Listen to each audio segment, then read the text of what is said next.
Hello and welcome to another stream of Tomb Raider Underworld. This is the final stream to finish off the entire 15th anniversary playthrough of Tomb Raider Underworld. This final phase being the music only run. Going to keep on playing the game now until completion, and then that means that that playthrough will be completed and the timing will be good because on Friday the next Tomb Raider game that I'll be playing will be Tomb Raider 2013, doing a no upgrade and bow only challenge combined. So we're up to the part where we go back to Croft Manor.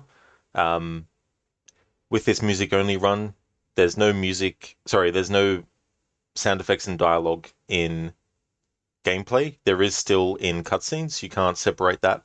So in gameplay, there's only music, and I listen to the music until it starts to loop or finishes, and then move on to the next area. So going through the game like that. So we're up to Croft Manor now.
Love that bit in the music when you do that. Hey, Talian. Good morning again. Welcome back.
Hello, Lara.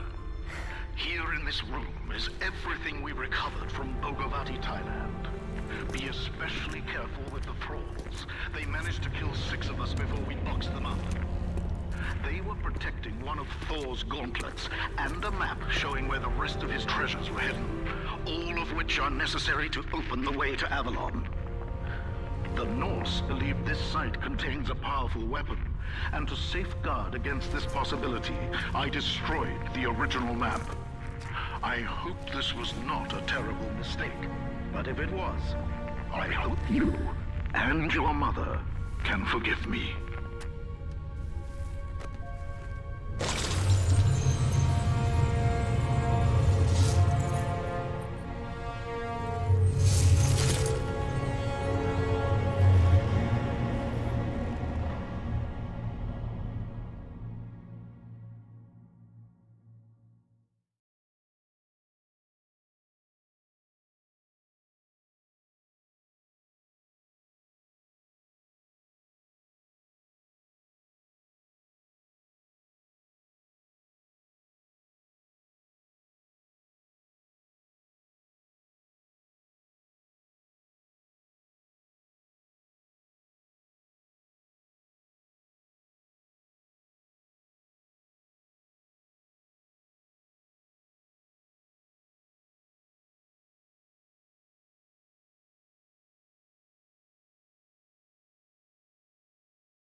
That's weird. I'm surprised there was no music when those enemies appeared, because it's the first point in the game when they do.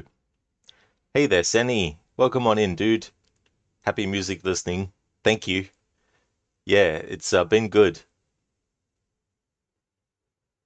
I'm gonna do a lot of editing and uploading of the previous streams because exporting the VODs is one thing, but with Tomb Raider Underworld playing it on PC, the export process does the standard, then the high definition, and the high definition takes like 20 hours to actually do. So I've got to take yesterday's stream of however many hours it was and split it up into smaller chunks, and then that 10-minute stream that I did earlier today, I need to then integrate it with one of the final chunks from yesterday and then upload all of those individually to the YouTube channel so that the playthrough is in order, so it's like, ugh. But the music only run's been going good. I took an opportunity to take a break because it's been wild weather here, and I wanted to be able to go and get some things. I was going to do that earlier, but the weather was not friendly, so I thought I'll just wait till later, till it dies down a bit. Yes, Annie, just a few. Just a few. It's like, ugh. But it's going well, though. I plan to finish the music only today, and then that will finish the whole playthrough for the 15th anniversary.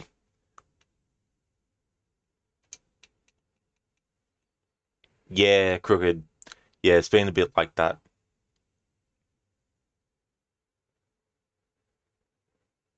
Plus, it was very bleak, so it's like, ugh.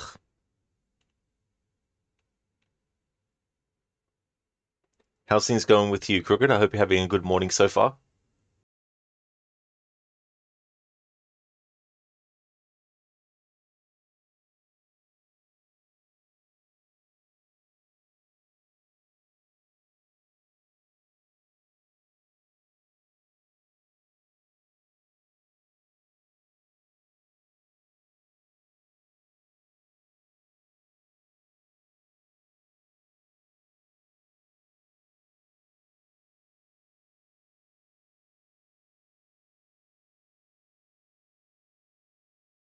Oh, for fuck's sake, game. I didn't want to jump in that fucking direction. Namely because I wasn't even aiming in that direction. Ugh. Oh, great, we're gonna do this again.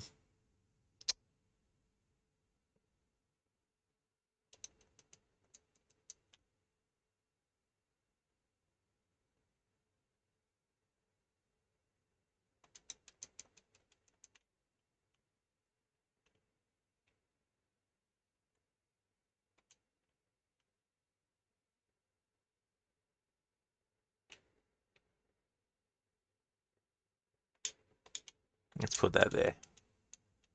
You're good. That's fair. You've been enjoying the winter that arrived a couple of days ago. It's now day 2 of completely snowy everywhere, which you definitely prefer over 0 degrees in a mix of rain and snow. The doggo has also been enjoying the snow. She's been going crazy about it. That's so cool. Pardon me. Is that the first snow that Nalu has actually seen? Because that'd be cool too, if that was. But yeah, that kind of weather sounds really good. I mean, the problem here is it's been raining and all that kind of stuff, but it's been humid as well, so that doesn't really help. Oh, come on, game. I didn't even fucking press anything and she let go. It's like, what the hell? This game does some very weird stuff on PC. Like this. Like, I don't know how that happened, but anyway.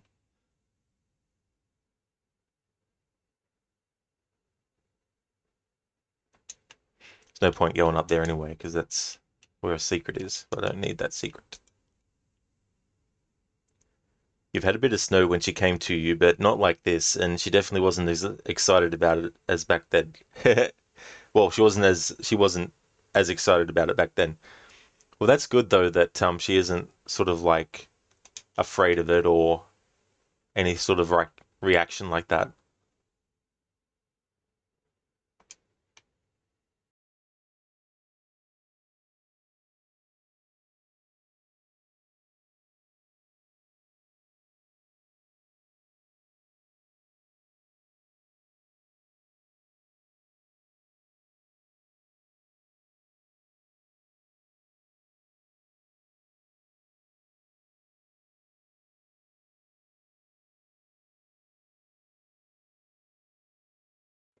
Cookie, do you think she's just happy it's not rain because this way she isn't getting soaked?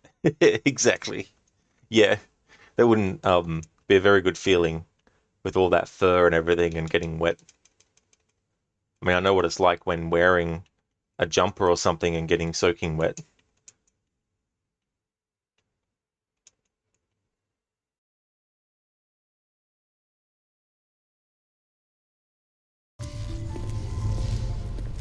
That didn't last long. Oh well.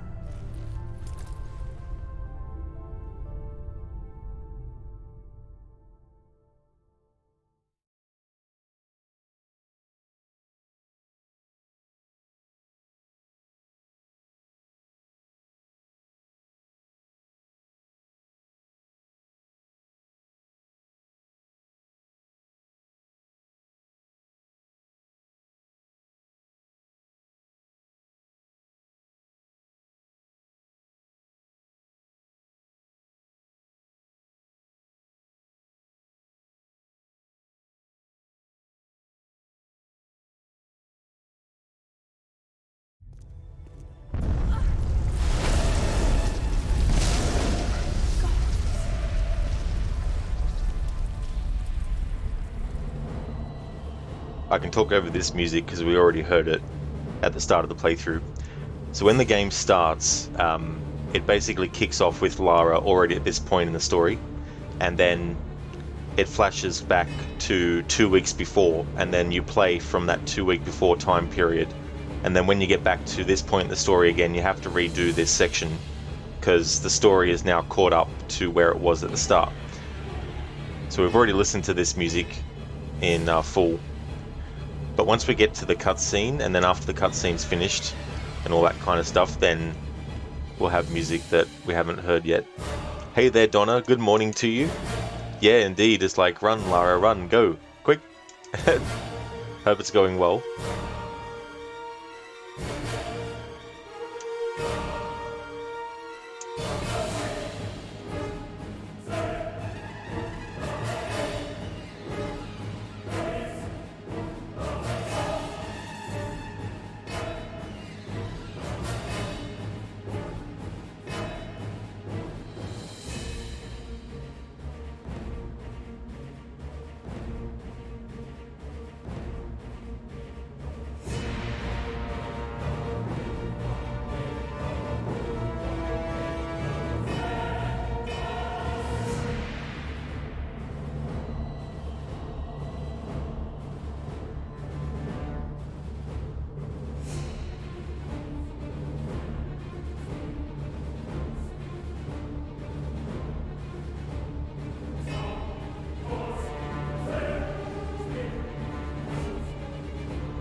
Look out! Stop! It's Lara! I know!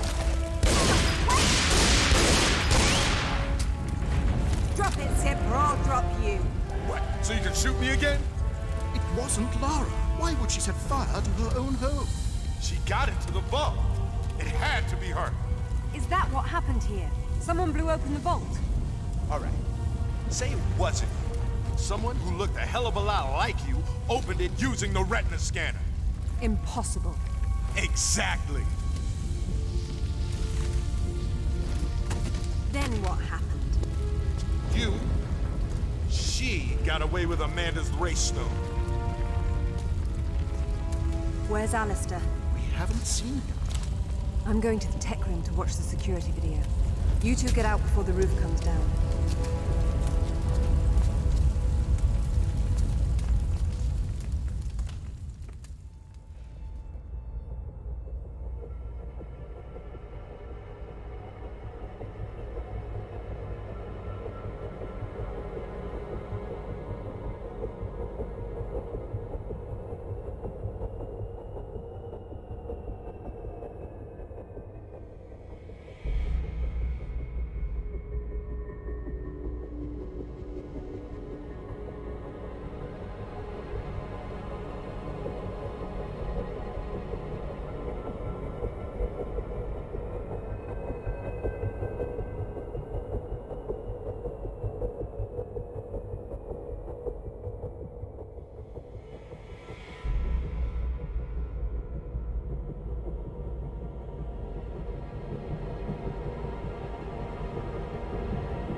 Just lie still.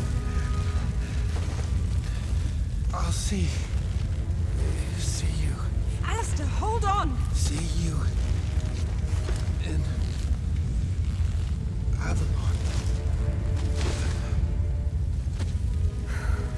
Damn it!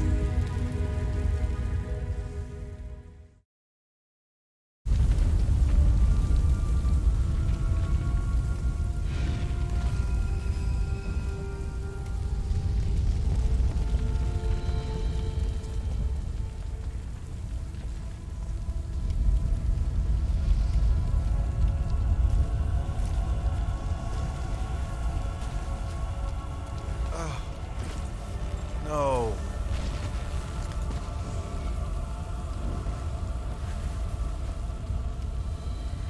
What the hell was that thing? I've only seen something like it once before. A doppelganger that Natla sent after me years ago. That one didn't have a mind of its own. But how could Natla have sent it if she's Amanda's prisoner? They're a team of sorts now. Amanda and Natla, her pet Atlantean god.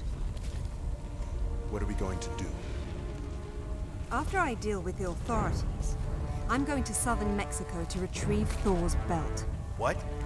Alistair's dead and it's just business as usual? I need Thor's belt to get his hammer, and I need the hammer to kill a god.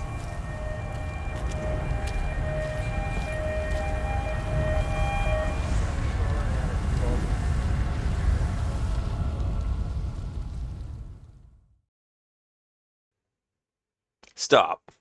Hammer time. Indeed, Crooked.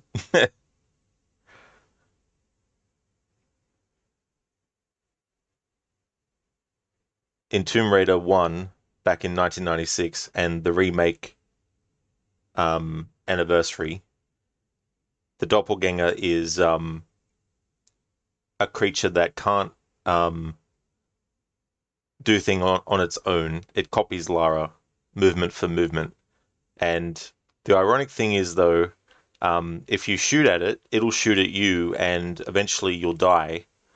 But to actually defeat it, you need to kill it by making it fall into lava. So the logic only extends to gameplay, because Lara obviously doesn't die when that happens. So this doppelganger, because Anniversary is also a prequel to Legend and this game, it means that the doppelganger that we see in this is a far more advanced version than what we saw in the other games.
Hello, Spectrum. Welcome back.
The Mayan calendar had only 360 days, and the remaining 5 were the unnamed days.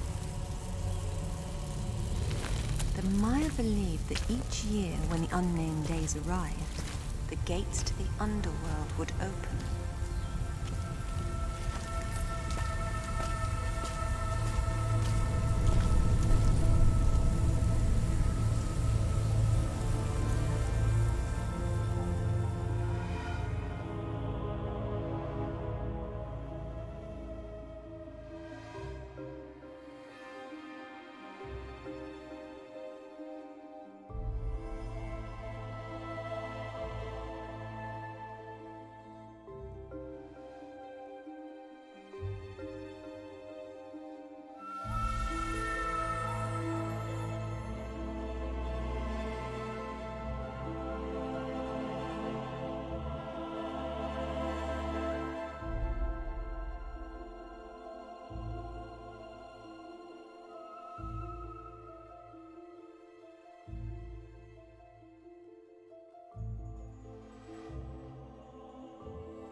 Hey Phantom, is there a PS1 Lara skin in this game?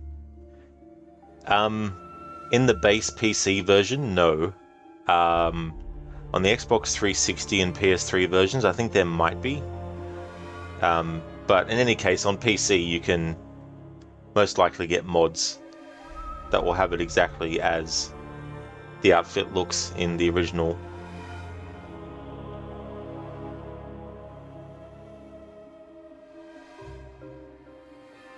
DJ, thank you so very much for the raid.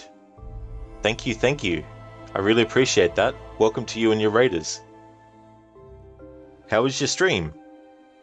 Hey there, DJ. How's things been? Thank you so much, Crooked, for giving the shout out to DJ. Thank you very much, dude. Really appreciate that. Would like to highly recommend people check out DJ's channel if you didn't come in with the raid. Is a streamer who does a lot of Tomb Raider content, and especially games and things made using the Tomb Raider level editor. It's a tool that has allowed many fans over the decades now to actually create their own levels with that program, but also being able to create full games and all that kind of stuff. So if you're curious about that side of Tomb Raider, then highly recommend checking out DJ. What we're doing for this 15th anniversary is threefold. I've done the first two phases, as I like to call them. The first phase was playing the game on the hardest difficulty, which I had never done before. Never had tackled the highest difficulty, so I did that for phase 1. On purpose, I didn't get any of the treasures or relics, because phase 2 was using treasure hunt mode, because I've never used that mode before, so phase 2 was using that mode and getting all the artifacts and relics. And now this third and final phase is doing the music only. So for gameplay sections, there's only music. In cutscenes, because the cutscene volume is on its own level, it includes dialogue and sound effects and music. So I wasn't able to isolate the music in the cutscenes on its own, but I could do the gameplay. So there's no issue with the stream, there's no issue with the game. I've simply got the sound effects and dialogue turned off.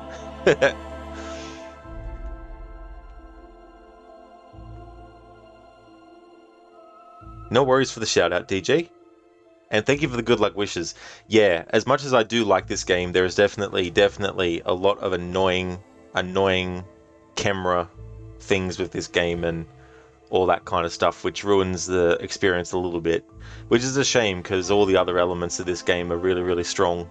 The atmosphere, the music, the story, the graphics and all that kind of stuff. What they did to Lara to upgrade her from what she had been like in Anniversary, and, well, Legend first and then Anniversary, of course. Phantom hardest difficulty should add the bad camera controls from the first game. Well, I would definitely argue that the first game has better controls than this one with the camera, because at least in that, the only thing that you have to worry about with the camera is moving it around the character. Although you can't do a full 360 degree camera movement though. And there are some parts in the older games where there's like fixed camera angles, like in Resident Evil. But for the most part, the only game that I've found that really has terrible camera controls is this game, to be honest.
Phantom, you just remember the PS2 title with the bad platforming camera controls, first part of the first level. Yeah, Angel of Darkness definitely does have some issues with the camera sometimes, I've found, but overall not as bad as this, where you're trying to make a jump and mid-air the game changes the camera angle, which throws you off as to how far you need to jump in which direction and stuff.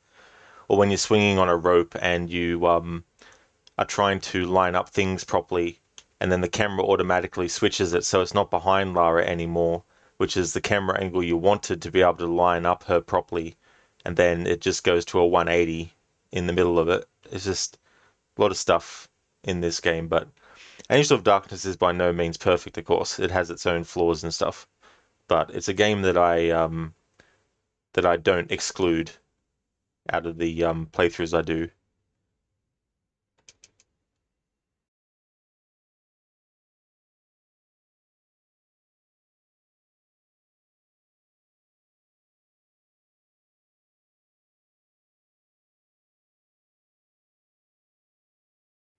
Phantom AC bow jolting is more annoying. What does jolting mean?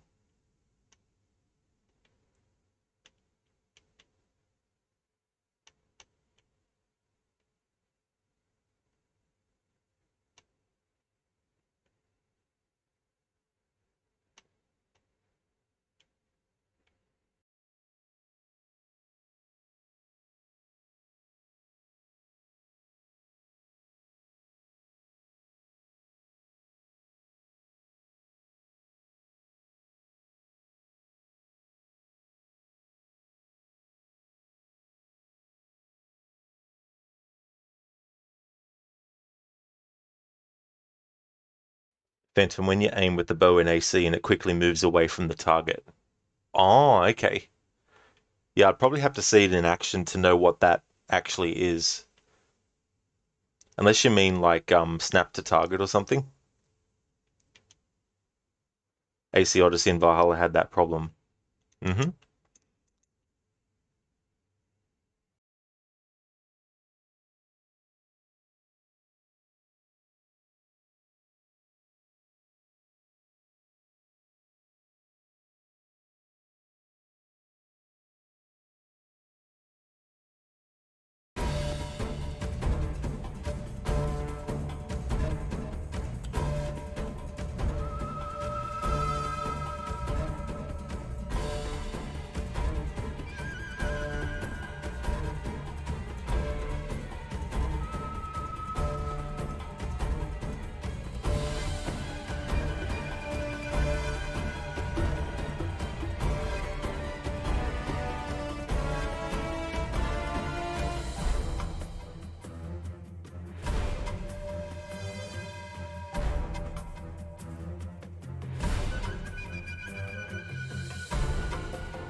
Ah, I got you now. I see. Yeah, the aim assist.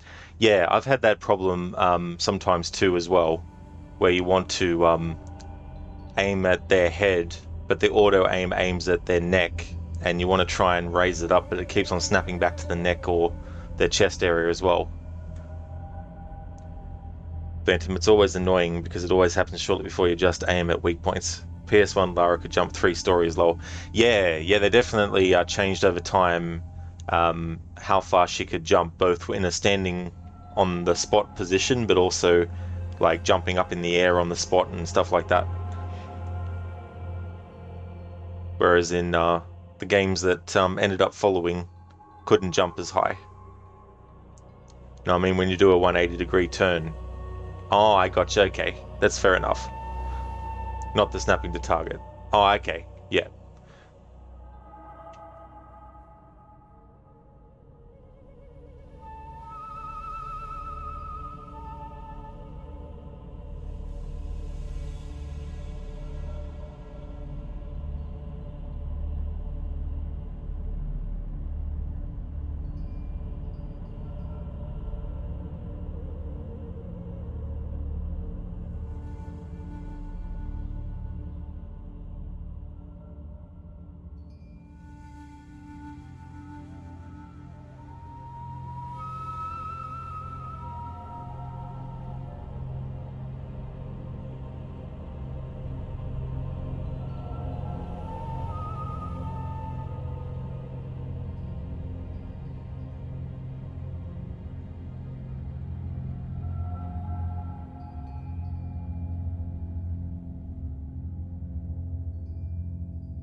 Oh, so it happened to you as well, Crooked, with that? Yeah.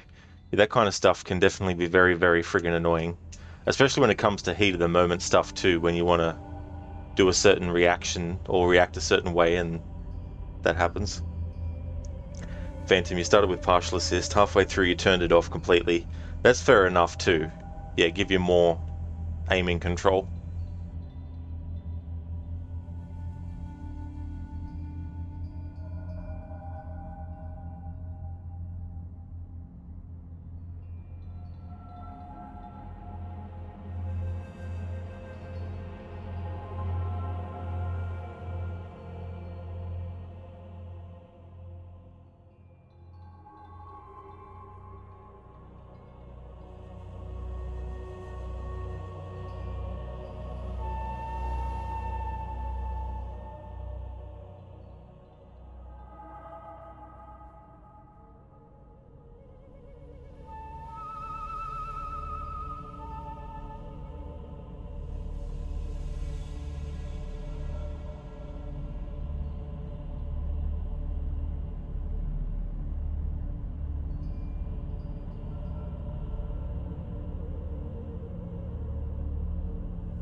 Phantom, you hate it because you always love to do dual kills with the bow and one below blade kill. You don't like how the point and click interface of AC Mirage.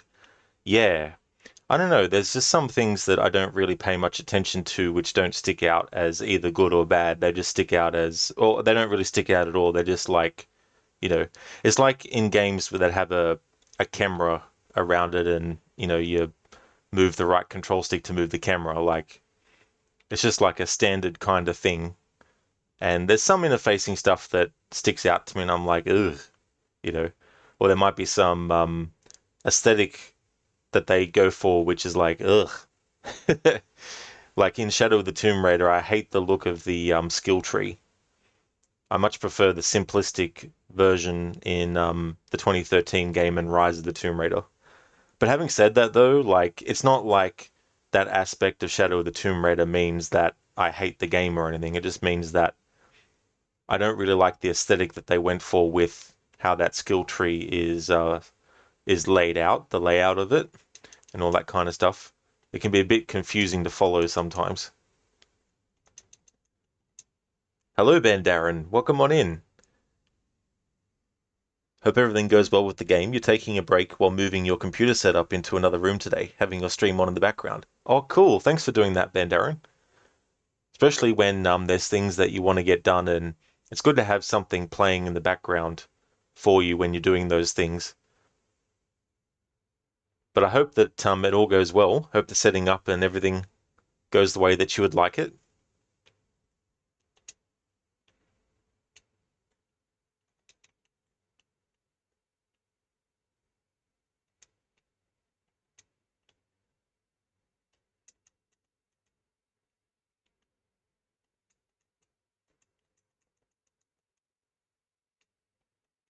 I love how the grapple doesn't grapple.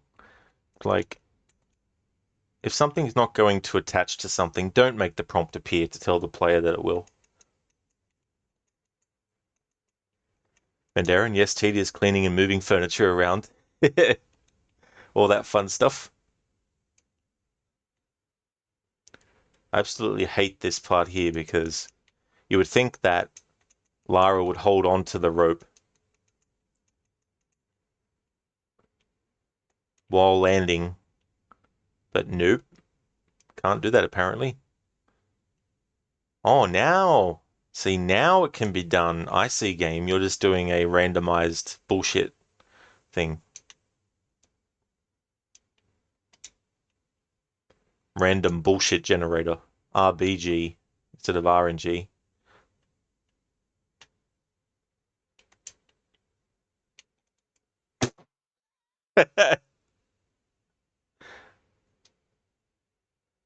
That ragdoll though.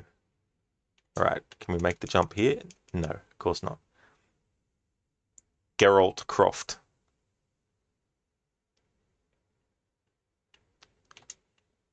Surely can make... Oh, Jesus Christ, I tell you what. Surely this is a... Hang on, let's just do it this way. Actually, let's just do it this way. Jump across there and grab. There we go. That's better. Phantom, you wonder what Darren is playing in the foreground, lol. Darren, you're playing interior decorator. It's good to do that too sometimes, just change things around. I like to do that from time to time. Have something in one spot for a while and then change where it is and change things around.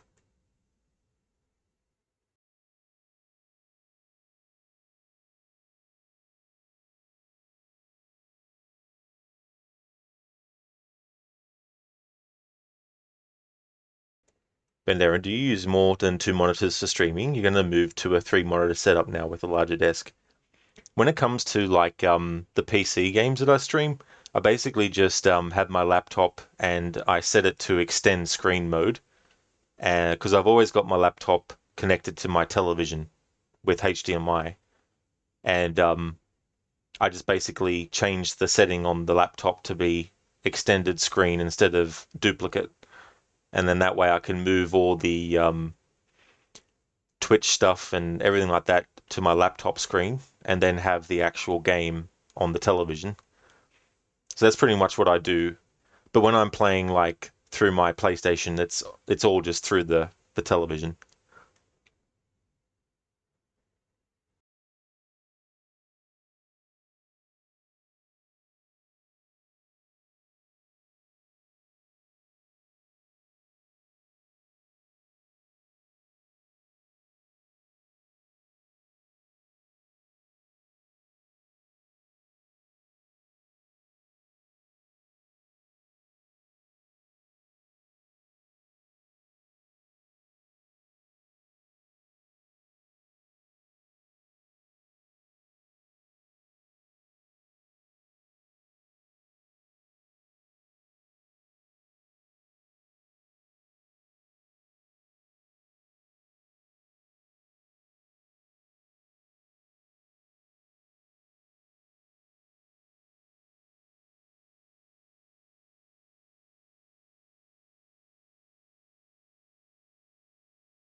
Oh, I never actually saw a lot of that show, Phantom, but I've seen some clips and stuff from it.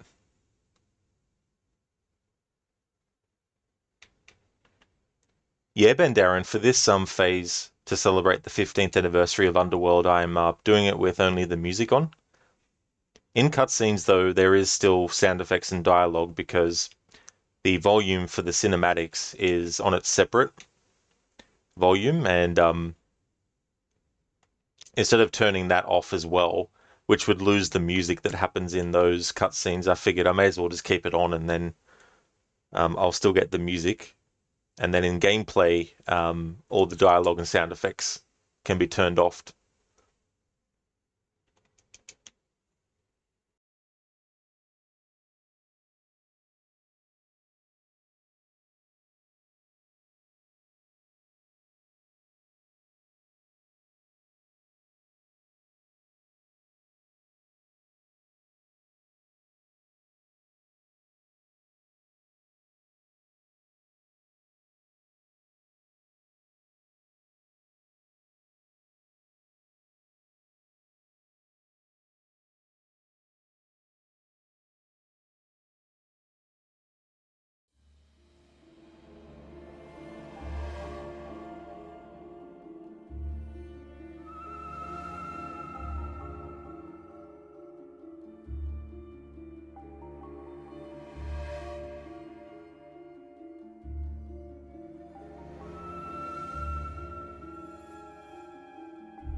Oh, thanks for that, Phantom. I'll check that out later and then see what it's like and then give you a reply back for that. Thank you.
Mayan hieroglyphs.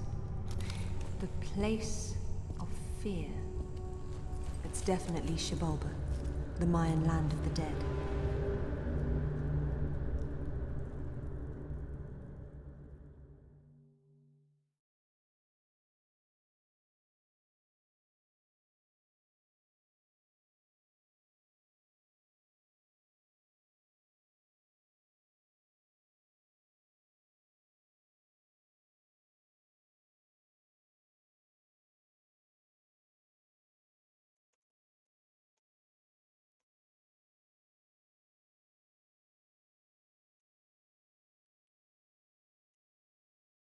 All right, I want to get that music um, in full, which means not actually getting there in time. But I wanted to make a save after getting inside this area so that instead of having to redo the whole thing again, I can just reload this save when I'm ready. So I'll reload an auto save. Don't know when the most recent one is. That's the save that I just made.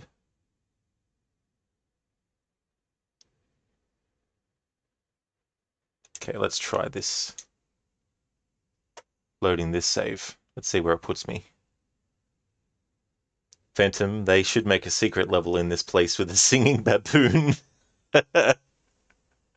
Yeah, that'd be quite funny.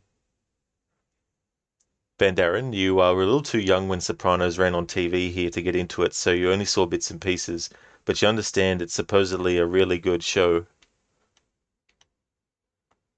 Yeah, it definitely sounds like it had a big impact as well.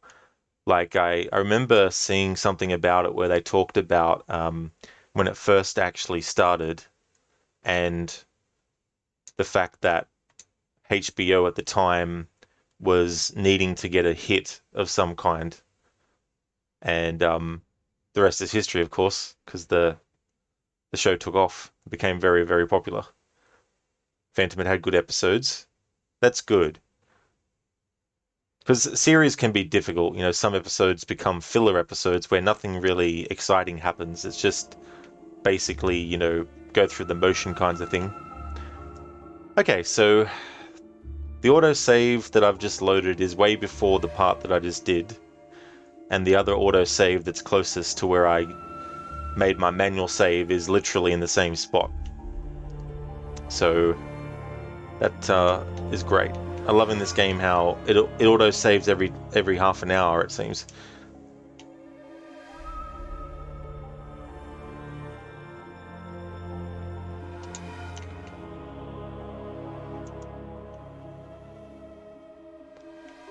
I should have just bit the bullet and waited for that opening to close just to hear the whole music.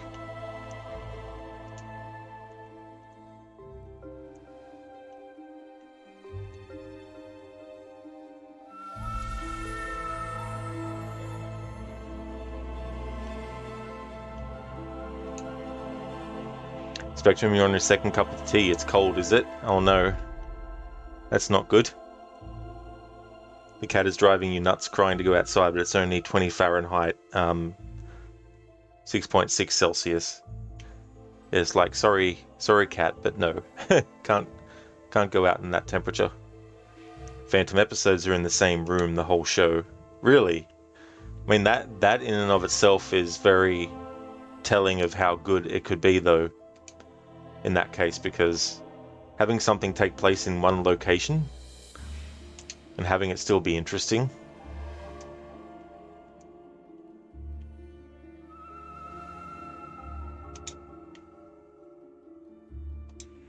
A lot of shows do that, yeah.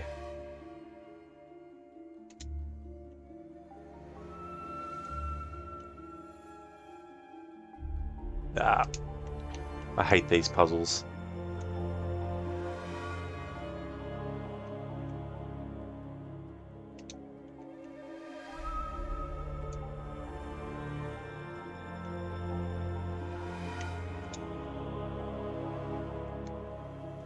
Oh, I see, minus 6.6 Celsius, yeah. They're definitely cold. Phantom, it means they're saving money to work out an idea that is more expensive episode. Yeah. Yeah, well, they definitely have to balance that out. Alright, we've already seen that do that. Now we're going to go over the other side of the area and do that other part again. Wait.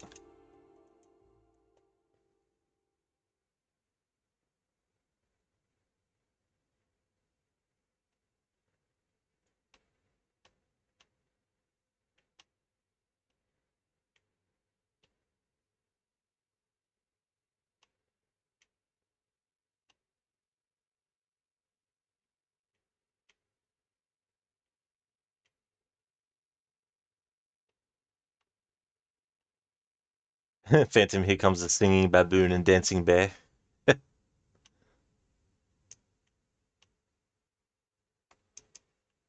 Bagheera is already there. Spectrum, it's why the old Doctor Who story spanned several episodes because of the cost of setting up the sets.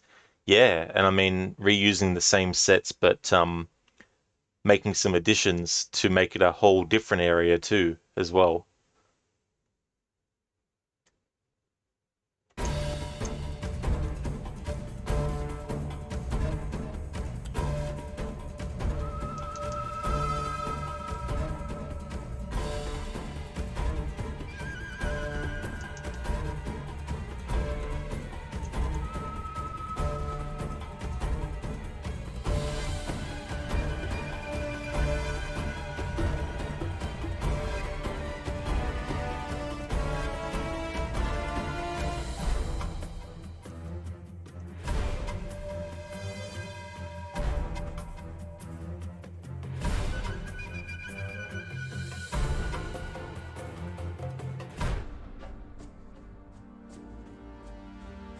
Phantom, don't hurt Bagheera, Rod.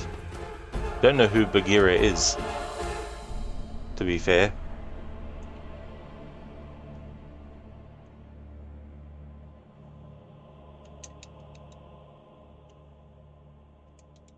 Alright, let's get this.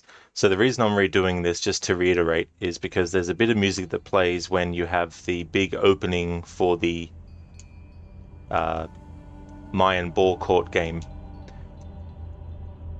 And I want to get the music in full, which means not getting to the entrance in time before it closes. But I've got another save that I've made after getting inside that spot, so that once I've actually covered that bit of music on its own, I can then reload that save to get up to where I'm actually up to. Oh my god, game, Jesus. See, little shit like this is just so fucking annoying. Like, seriously. Did nothing fucking different from the last time I did that part and it worked fine. You know what I mean? Like, it's just bullshit. Random bullshit generator. It's this game and it's programming in a nutshell. You can do the same thing the same way 5 million times, but then all of a sudden, the next time you do it, it doesn't do it the right way. It's like, look back and then jump. There we go. Oh, the Panther and Jungle Book. Ah, I got you, Phantom, yeah. Yeah, because isn't that the name of it from the actual original story?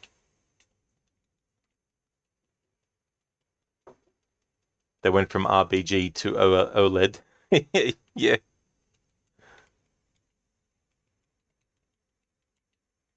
All right. Jump. Ugh.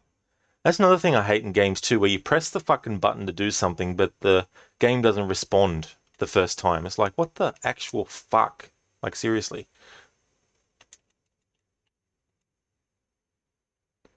Makes you feel like you have to mash the buttons just to do one simple fucking action.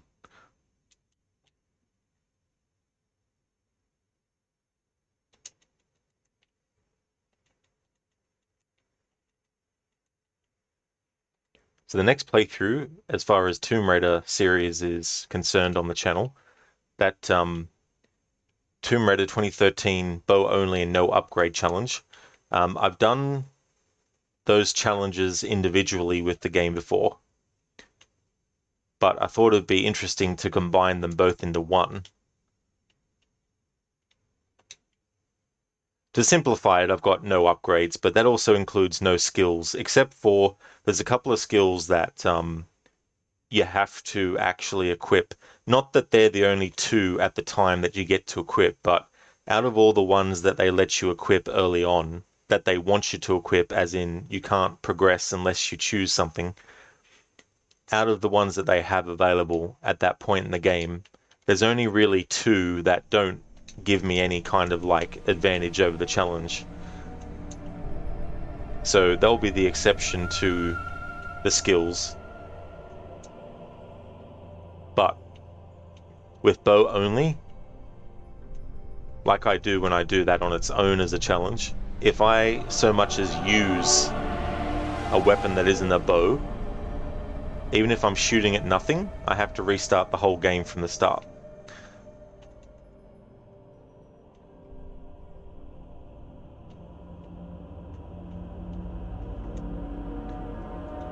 There's also some moments in that game where it's deceptively making you think you have to shoot with a different weapon when you don't.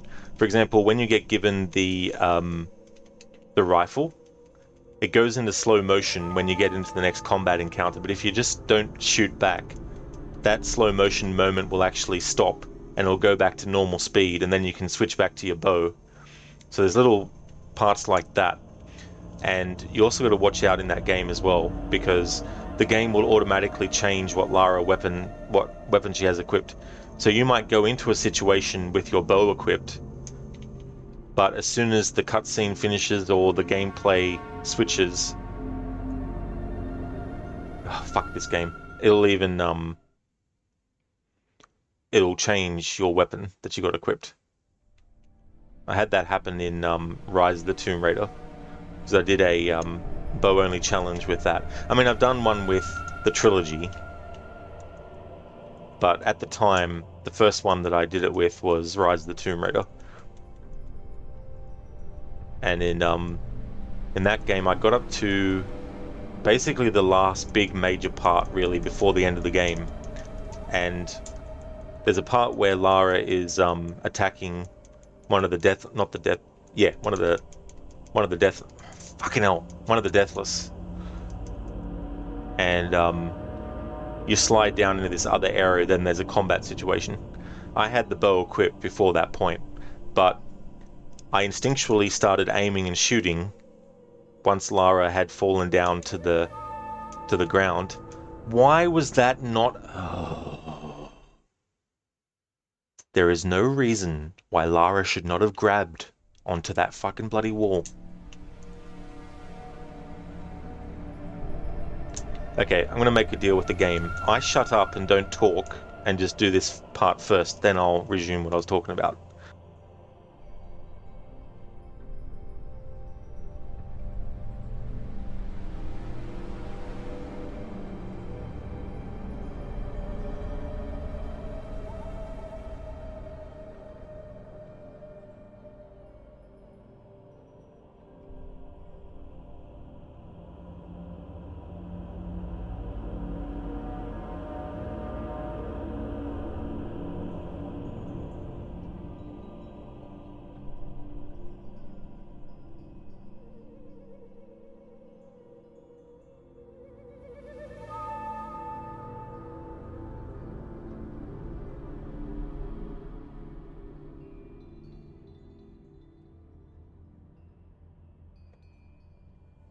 Phantom, so you need RBMG to overcome the RBG.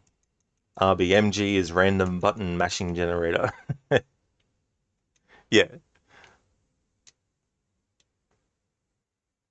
Oh my god, game. Jesus Christ. Why would the character just let go of the fucking grapple rope? Simply because of landing on the ground. This doesn't make any fucking realistic sense. I mean, yeah, if Lara had jumped off of like a 20-story building while holding the rope, I can understand it, that she'd let go of it from the impact. But we're not jumping off a 20-story building in this part of the game. And yet the character can't hold on to the grapple rope when landing on the ground.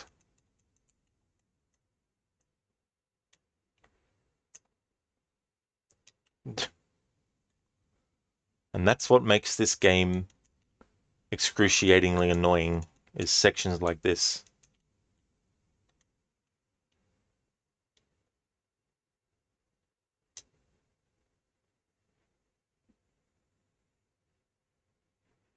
And that's the only way to get out of this area, is to go that way.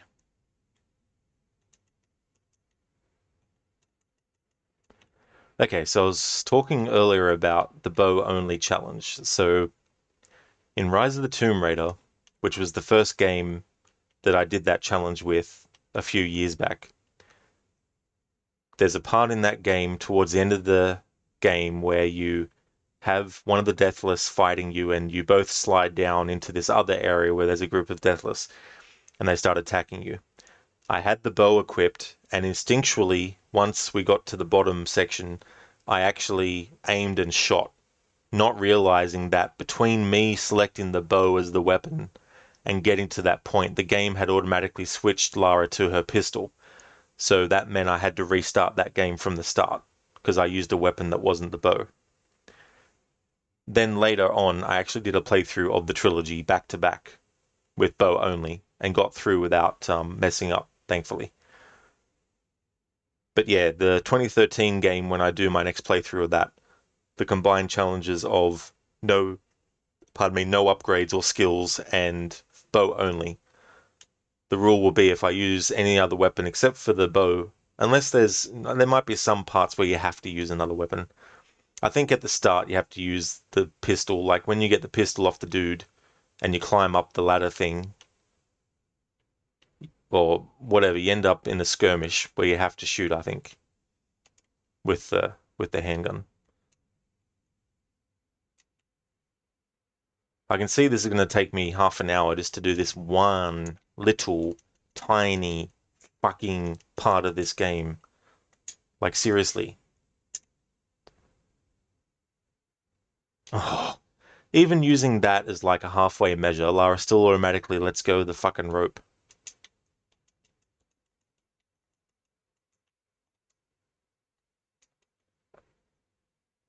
Uh.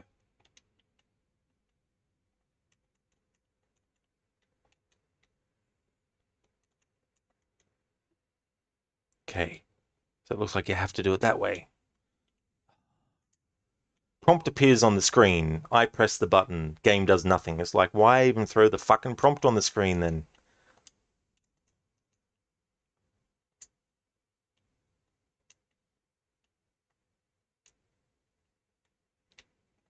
Alright. Now, jump over this way. And jump this way. Go home, camera, you're drunk. Ben Darren, talking of OLED, you really want to get your hand on a 4K OLED TV to game on in the new room, but a 1080p 65-inch TV will do for now. Well, that's good, though. You got something like that until such time as you get the other that you can actually use. Hello, Sadie. How's things? Well, welcome on in. It's going good. Aside from frustrations with this game's camera and some of the gameplay mechanics, it's going well. I'm doing a music-only playthrough, so that's why there's no sound effects or dialogue coming through. How's things going with you? Phantom, every Tomb Raider game has this random bullshit generator. Yeah, from one extreme to the other. But like some people have said that they've had big problems with the camera in Tomb Raider Legend and Anniversary and not Underworld. Whereas for me, it's always been the other way around.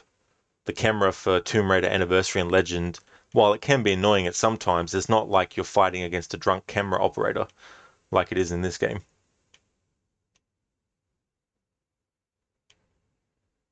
Hey, Kill Bandit, welcome on in. Phantom, go back to that previous place, Rod. You have to be stuck for at least an hour for the full Tomb Raider experience. Okay, so we need to do this whole part again, because I just want to play the music that plays if you in that section. Oi. Here, eat this. Want to yawn? Sadie, you feel absolutely knackered, but oh well, you don't think you've ever played this one. The last Tomb Raider game you played was Anniversary, was it? Oh, cool. I like that game. I like Anniversary. I think they did a good job at remaking the first game with that, and they also made it match with Tomb Raider Legend to become a prequel to that game, as well as a remake of the original.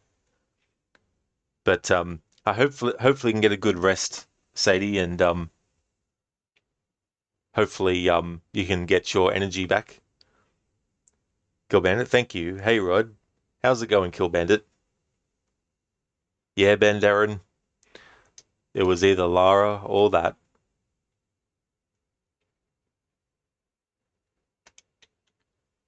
You going good, Kill Bandit? Excellent. That's great. I've got a save that I made once I got past this part before, so that when I actually get the music in this part, then I can just reload that other save instead of having to redo the. Because I mean, yeah, I could just stay in the spot where the puzzle gets solved and wait for the time to go for it to close, and then redo the puzzle again while I'm there. But it'll be even quicker just to reload that save that I made.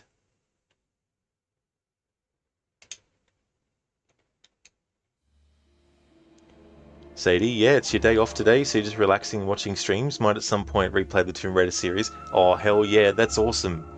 Days off. I hope you're enjoying it. I hope the time goes really, really slow for that too, as well. And there's definitely a lot of really good games in this series. So many different ones to choose from, and Lara's definitely got a big history of different games, even like handheld ones and stuff. Phantom, the last Tomb Raider you played was Smash Brothers, was it? Okay, so let's put that in there.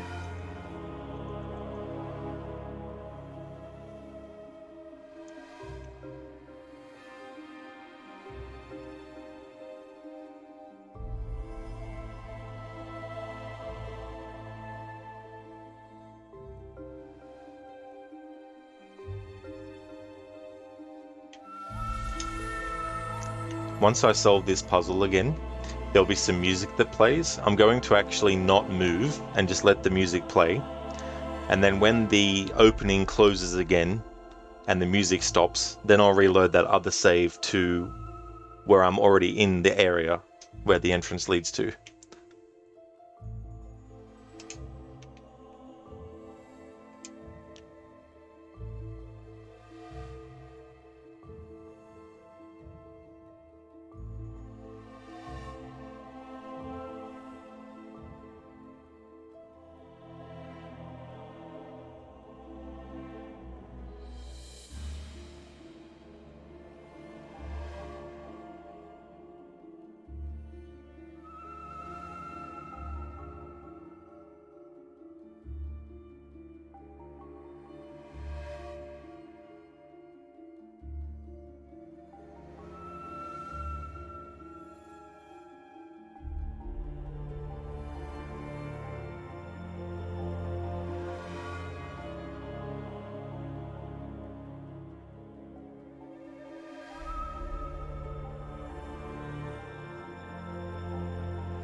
Alright, so that's the music that plays if you don't get there in time.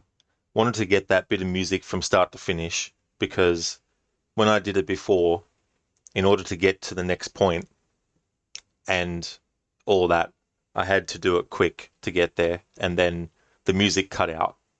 And making a save when already where I need to go means that now that I've redone all that due to the auto save being ages away, I can now actually reload that other save to where we're already in under there. So I just wanted to cover that music again, but this time completely from start to finish without me interrupting it by actually successfully getting through before that closed.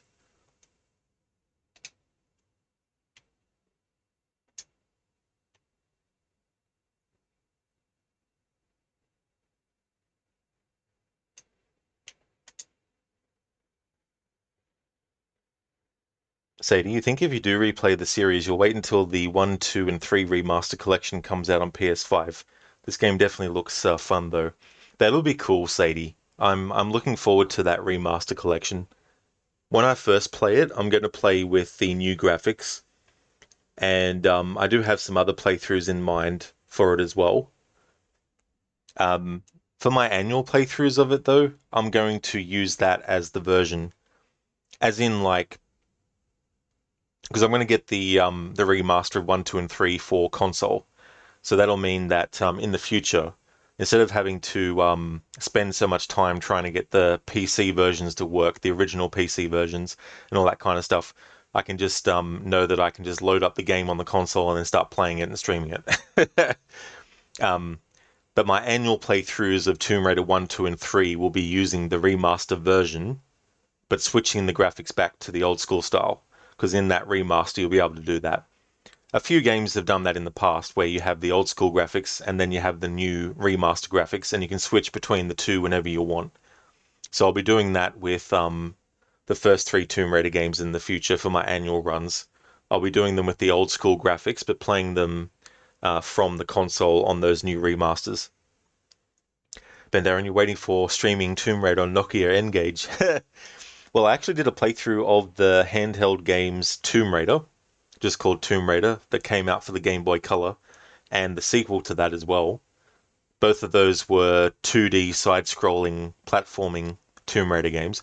And I also played the Nintendo Game Boy Advance Tomb Raider game, The Prophecy, which is an isometric top-down perspective Tomb Raider game. So I played those ones, but there is like a Tomb Raider Legend 2D platforming game, but I haven't played that version though. Phantom, what about Tomb Raider the board game? Don't know about that. Hey Lucinda, good morning to you. Welcome on in. Underworld's going not too badly. It's still being annoying with the camera though, and various animations not playing which mean life or death for the character, but apart from that, it's been going well. We've got just a few more levels left overall.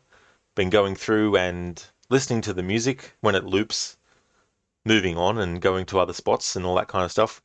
There's a lot of parts where the music will be one bit of music, and then if you get to a certain point, it'll switch to something else. So I want to make sure that I get the full extent of one bit of music before that happens. So I've been doing that too as well. So it's been going really good. But that whole thing with the phase 2 and the treasure hunt and then doing that short stream, there's some complications. When exporting this game to YouTube, there's a standard definition version and a HD version. And the HD version usually takes like 18 to 20 hours to actually export. And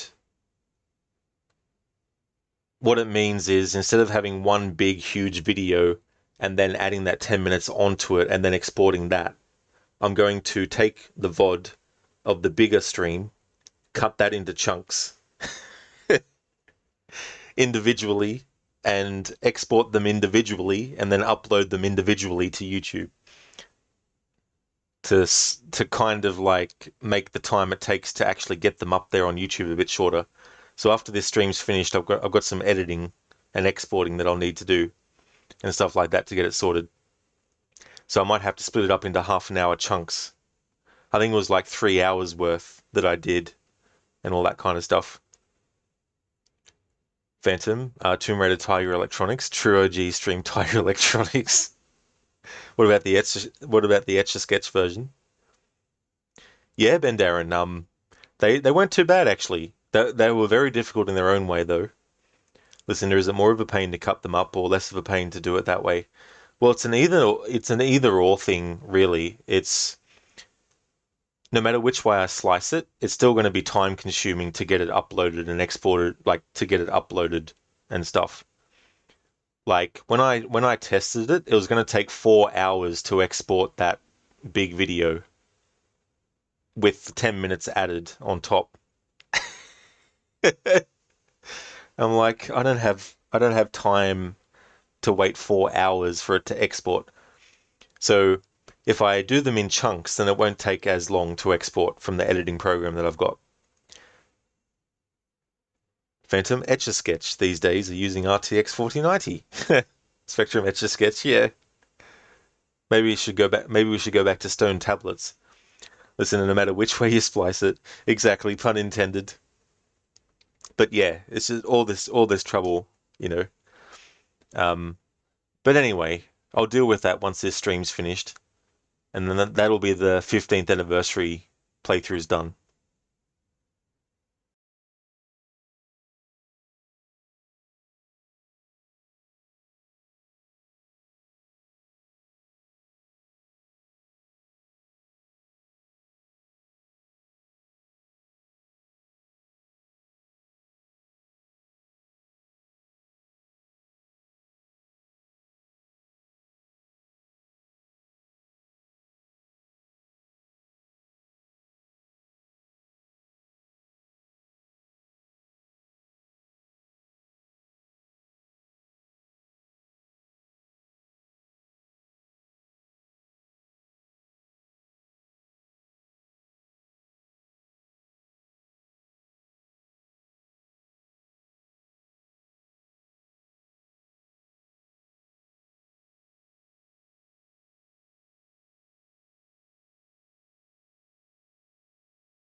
Yeah, Spectrum. I think someone got Doom, the original Doom, to run on a pregnancy test kit.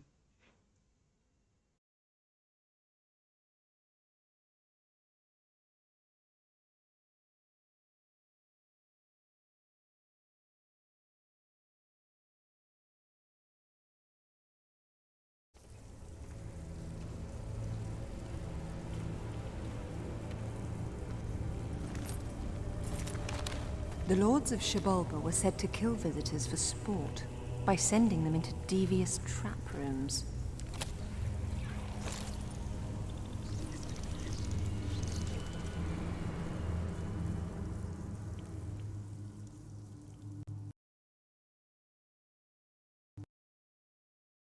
Oh, thank you, game, for crashing. Oh, what I always like to see. I was waiting with bated breath for when the game would decide to crash on me. It's a highlight of streaming. An absolute fucking highlight and joy.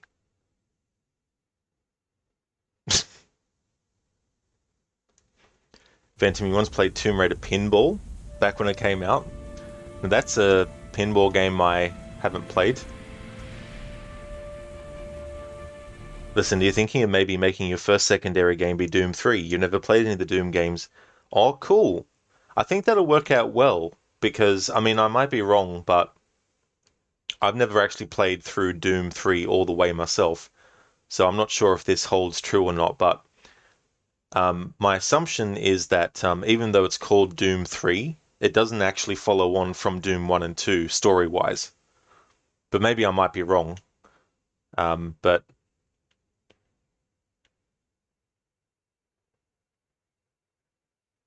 well, maybe it is. It's kind of confusing because there's a Nintendo 64 Doom, which is supposedly supposed to be set after Doom 2 or something, and all that kind of stuff.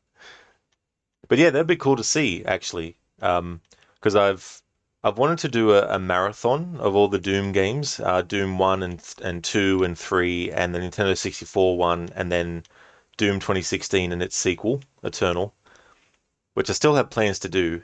Um, but yeah, Doom 3 is definitely an interesting kind of approach because it's definitely got like more of a survival horror feel, or at least it did when I first played.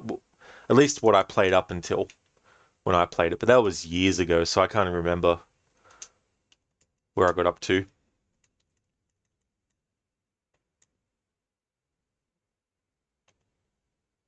But yeah, you gotta love it when games crash on you. It's just so awesome. Kill Bandit, you too, lol.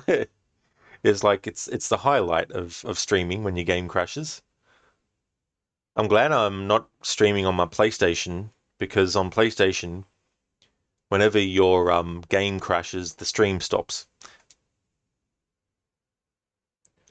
Lucinda, Phantom, it's actually a remake of Doom 1. Ah, so it's the same story but in better graphics. I gotcha, cool. Yeah. Well, in that case, that'll work out well, Lucinda, playing that without having played the other ones because it won't, there won't be anything in it that you'll be. I mean, unless there's something in that game which is head scratching because it's not explained well, but Lucinda, no idea. You knew you didn't want to go back too far in history, lol. Plus, it was gifted to you, so you wanted to get it to at some point. I definitely understand because the thing is, in the Doom games before that, if there was an enemy that was above you or below you, you couldn't aim up or down. You had to basically line your gun up with their position and then just shoot, and the weapon would automatically shoot at them.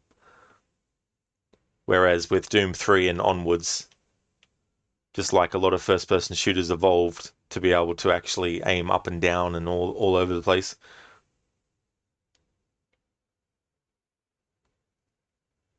Hey Levy, good afternoon. Hope it's going well. Phantom, there was a modded version of Doom with up and down aiming, was there? Oh, nice. Yeah, I've seen The mods Lords over of the Chivalva years, were said to like kill Brutal visitors to Doom and all school that kind of stuff. by sending them into devious trap rooms.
Fucking face palm. Of course that would happen.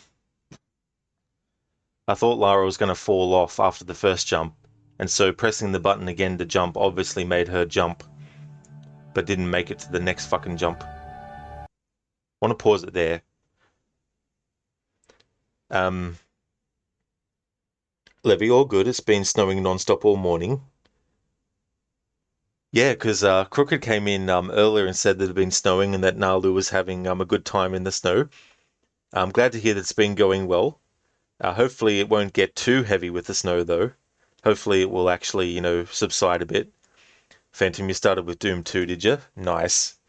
I actually started with the Super Nintendo version of the first Doom, and they had to cut out a few levels, of course, to fit it on the cartridge. But that was my first Doom. Pardon me, that was my first Doom experience. Levy, you like snow, but you also need to do some errands, and you don't love going for a walk during heavy snowfall. I do not blame you one bit at all, Levy, that is for sure. That sucks that you need to do errands and it has to happen on a day where it's like this. This damn Lara. Yeah, I know, right? It's so annoying too because I wasn't saying anything at the time because I was letting the music play on its own, but there was no reason why Lara should have struggled doing the jump from wall to wall to wall to wall that I was trying to do. It's the first time that's happened. Nalu loves the snow. It's really funny. That would be too, seeing her jump around and run around. But I'm doing well, Levy. Things have been going good. Middle of the week, so that's good. Looking to finish this game today. As much as I do like the game, it's the playthrough overall has gone longer than I wanted to, but mainly because of Phase 2, the treasure hunt mode. Phantom, no, you mean the first modded up Doom, down Doom was 2. Oh, I see what you mean, Phantom, yeah. Technically your first Doom was Castle Wolfenstein. Yeah. Yeah, but I get you now. I see. So the first modded up and down Doom was Doom 2. Levy, technically it doesn't happen today, but you wanted to get it done today so you can relax during the weekend. That's definitely the thing, right? Like, you just want to get these things done so that they're out of the way and that they're done so you can, rest up. But then the weather's like, oh, you had plans, did you? Well, so you have absolutely nothing to work today, which is nice. Well, that would be nice too, as well. Hopefully that translates to not as much of a stressful time.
Do that on purpose because I just realized that I haven't done what I need to do first.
Alright, so this music has been looping around.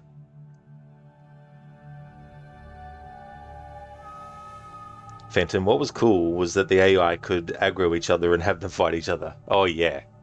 Yeah, it's always satisfying in games when enemies actually attack one another.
But you also still have one more essay to write before Christmas, lol. So you also wanted to finish that this weekend so you can focus on visiting your grandparents and then baking all the Christmas cookies. You have to bake cookie selections for like 14 people. That is definitely a lot of mouths to get those baked for, but I hope that you have fun doing it too as well.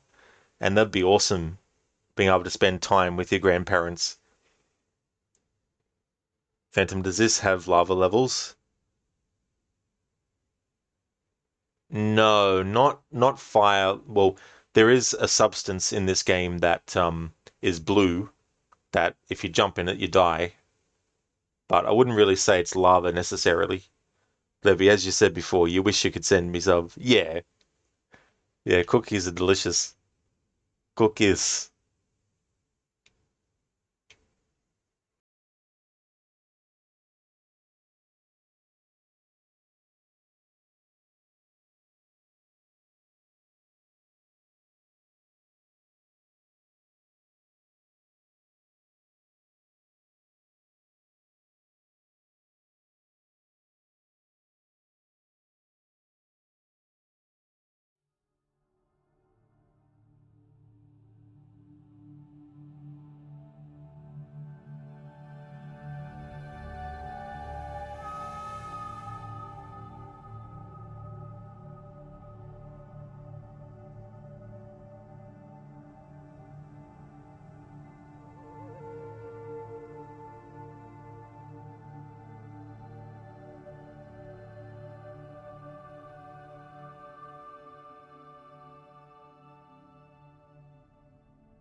Phantom lava levels is officially a thing of the past. You feel old.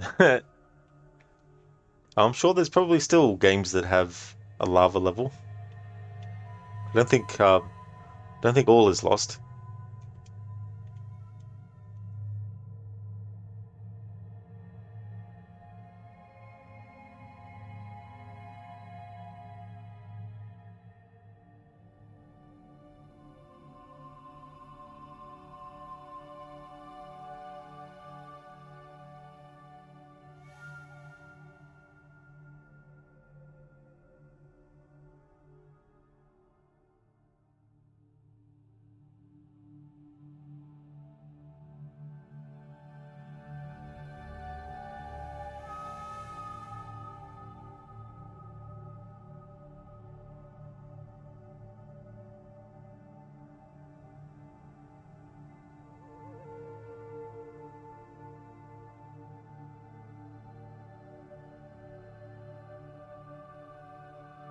Actually, I just remembered it's not lava, but there's fire in this level, Phantom, coming up.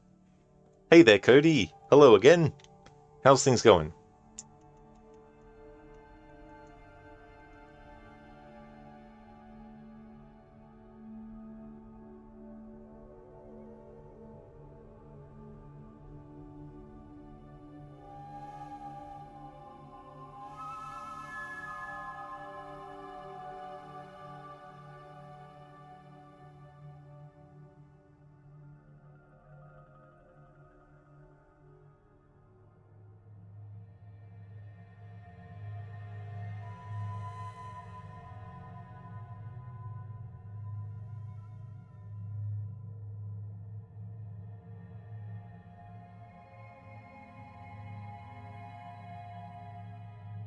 Phantom, the last... Oh, Cody, better now that you've slept? Oh, nice. That's good. Definitely sounds like you had a good rest then. Phantom, last Tomb Raider is about Lara getting abducted and an Italian plumber that has to save her 10 times. And then by the time Mario gets there, there's a note left by Lara saying, "You took a while, but I didn't need your help. I got through on my own. But thanks anyway. Catch you at the next video game protagonist meeting." Listen, when you think of lava in games, the first games that come to mind are the Sonic the Hedgehog games. Oh yeah. I also think too of the levels where you're underwater and you have to get the bubbles as you go through, otherwise you'll run out of oxygen. In the Mario games, there's this enemy that comes up out of lava, and the name of the enemy is Blarg. I always thought that was a funny name for it. I think it first came about in Super Mario World on the Super Nintendo. Listen to Yep and that stressful music that plays. Oh yeah, dun dun dun dun dun dun. Not exactly like that, but it's that music that gets more urgent before Sonic just dies.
Phantom Bowser's theme intensifies. The Cinder, yep, lol. It's like poor Sonic. Phantom Princess Daisy, Peach and Lara having tea. Delicious. Is what the tea would be like. Spectrum, lava makes you think of Minecraft, does it? Oh, yeah.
Phantom Spyro has more lava than all the games combined previously made. Maybe EA bought the rights to lava.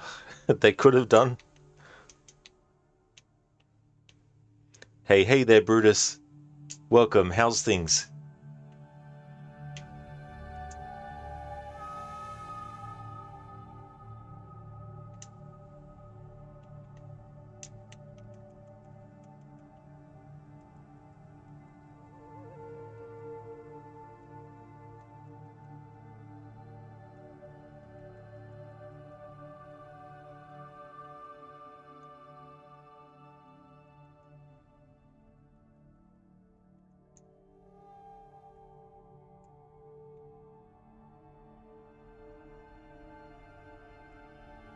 See what I mean? The camera moves on its own, especially when you want to jump somewhere.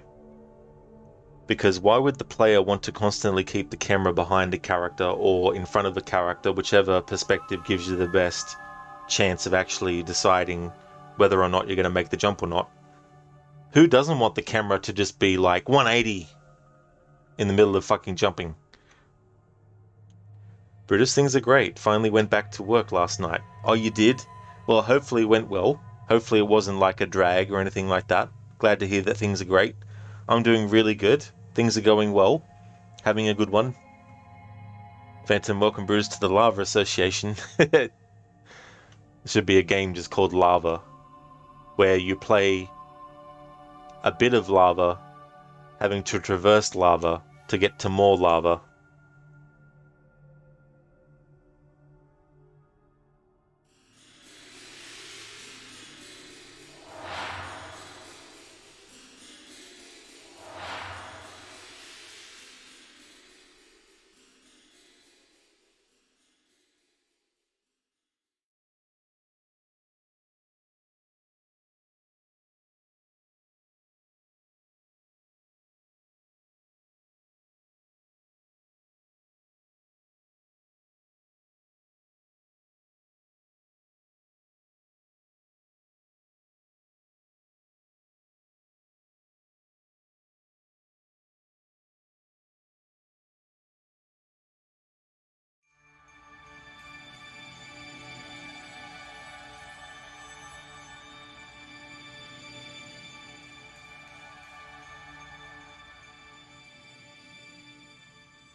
Yeah, Phantom, and the enemies are magma as well.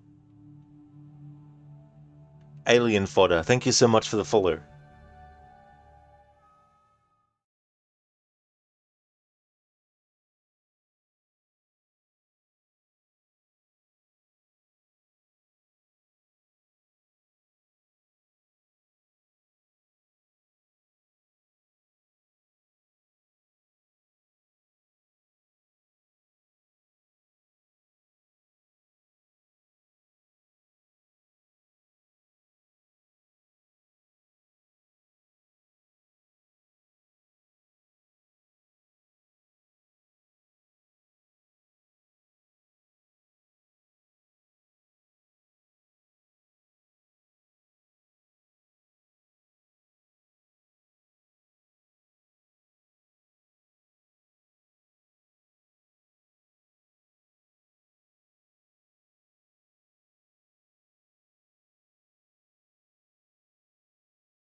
Phantom.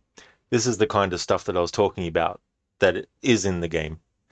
Not exactly lava, but it's like a lava-like substance, except in this case it's kind of like this material or organic material or whatever you want to call it that actually reanimates corpses, but not in a, oh good, you reanimated me, I can now just function properly, but you actually get turned into a thrall. Water lava. Yeah, water lava.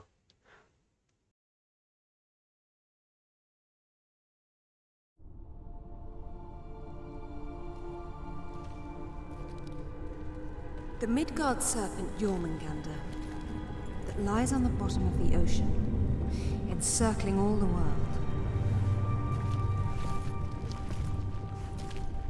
Coming of Ragnarok. Jormungandr thrashes beneath the sea, flooding the land and vomiting its deadly poison into the air. The final battle of the gods. Thor kills Jormungandr with his hammer, Mjolnir, but then he retreats only 9 steps before he succumbs to the serpent's venom.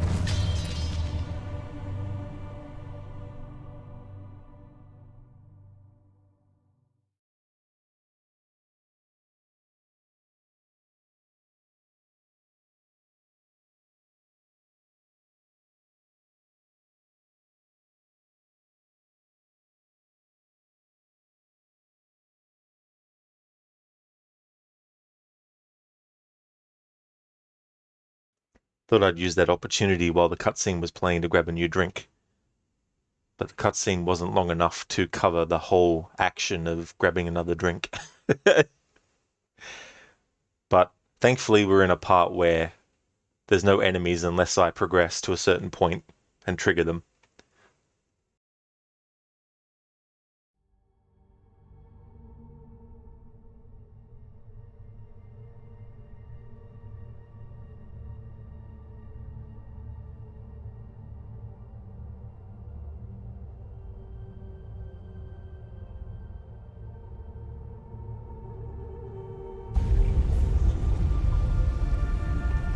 Jormungandr, Midgard's serpent. All these ancient sites inspired underworld myths in later cultures. Perhaps because they were all protected by the Walking Dead.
Okay, I'm sure this music has already looped back on itself. Sometimes music in games can be a bit tricky to tell where the start of it started and where the end of it ends. Phantom, so Daniel Fortescue was lying there and you didn't wake him up? Yeah, thought just let him leave. Let him sleep a bit longer. Hey, Alien Fodder. You love this game so much. It was the first video game you ever completed, and it involved a lot of sweat, patience, and some tears. Yeah, I do not blame you for having that experience with it. I've been saying that with this game, the thing that really, really frustrates is the camera and also the ledge grabbing mechanics and all that kind of stuff. And it's a shame because the idea of having Lara be able to shoot two enemies at once with the dual pistols, with one trained on the other at the same time, is really, really handy and a good idea. But the problem is, of course, as you would know, when you are aiming at enemies directly in front of you, and then there's some that appear off camera, the camera will quickly jump to that and then back to the front part, and then, you know, all that kind of stuff, jump all over the place. So it can be a bit annoying in that. I think what it should have been is like, I think on the Xbox at least, the left bumper button doesn't do anything. So it would have been cool if there was like a toggle on and off for the dual pistol so that Lara would be in like, well, I guess for lack of a better word, classic aim, where it was like both pistols shooting at the one enemy all the time, or you could toggle it so that she could be shooting at two separate ones. Maybe something like that would have been a better thing to do. Phantom, that lava sure has weird animations. Yeah.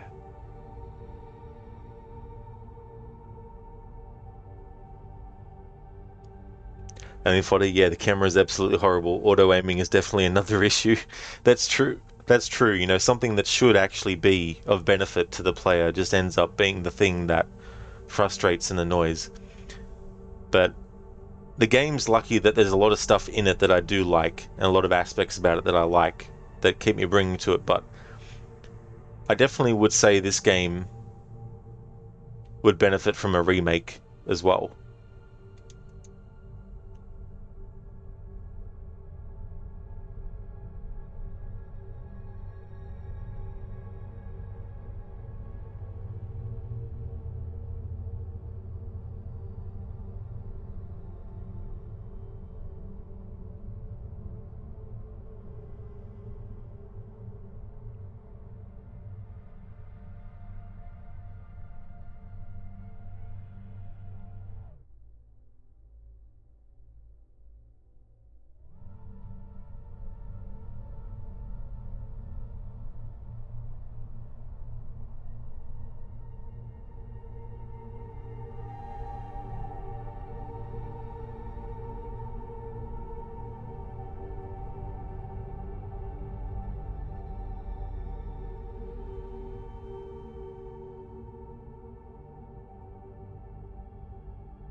Phantom, did you ever play Shadow Man? I did. Yeah. Yeah. The Nintendo 64 version was the one that I played first. It was the first game that I actually heard the Moonlight Sonata classical music in, because even though Resident Evil came out before Shadow Man did, I didn't actually play Resident Evil, the first one, until after.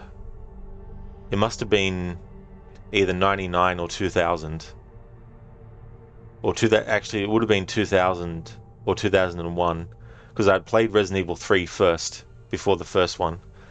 But yeah, Shadow Man was the first game that I heard the Moonlight Sonata classical music being used in, and it was the first time I heard of Jack the Ripper as a killer, because he's in that game story. And the quote that Shadow Man has that always stuck with me was when he's like, the horror, I embrace it. And I kind of took that on board as how I feel about the horror genre and my connection to it. I just love horror stuff a lot. So whereas others might be scared off by horror stuff, horror movies and things, I'm like, bring it on, I embrace it kind of thing. But yeah, I haven't actually played that game for a very, very long time. I know that there's a remaster that came out a couple of years back. And from what I read, that added some new stuff as well, which I thought was quite cool. But yeah, I just like the concept of using the souls of serial killers to power this big cathedral type thing. And the idea of having, like one version of reality versus the other. You got dead side and live side and all that kind of stuff. And the idea that his mask to turn him into Shadow Man has actually been grafted onto his chest, whereas other people before him just simply wore it over their face. Things like that. But yeah, I remember years and years ago, like back when the game came out, even, they were talking about turning it into a movie, and there was all sorts of people that were put forward, for fan castings and all that kind of stuff. I mean, I don't know who would be a good pick for the character, really. It's one of those things where I'd have to see them in the role first to actually decide. But yeah, Shadow Man was an interesting kind of game. Hey Jonas, welcome on in. No, I haven't seen it, but I've seen memes from it. Of course, that meme where the father, what's his name? I can't remember the character's name now. Not that I remembered it. Omni-Man, that's right. I remember the meme where he's like, looking over, because it's his son, right, isn't it? The superhero that's like beaten or something's happened to him and he's on the ground. And anyway, that whole meme, I've seen all that stuff, but I haven't actually seen the show. Phantom, for that time, it was a long game, wasn't it? It was, yeah, there's a lot to it. Yeah, I don't think I even actually finished it, or if I did, it's been so long ago that I can't even remember the final boss fight or anything. But I always liked the villain, the Legion, of course. I am Legion, for we are many. And how he had like all blood around his mouth and stuff. There's just something about late 90s, early 2000s games where it's like you just had to be there. There's just a certain charm to them, I feel.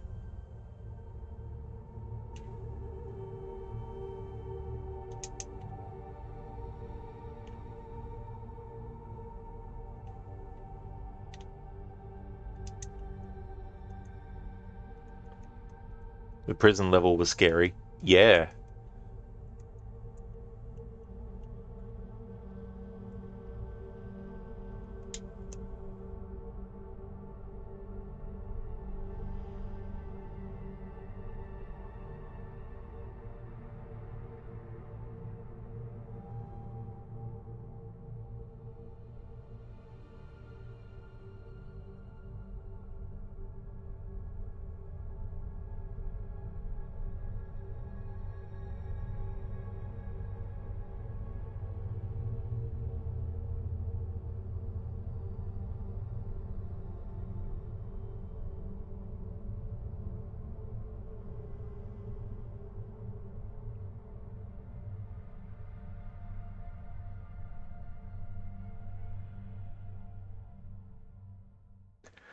Geralt Croft Strikes Again.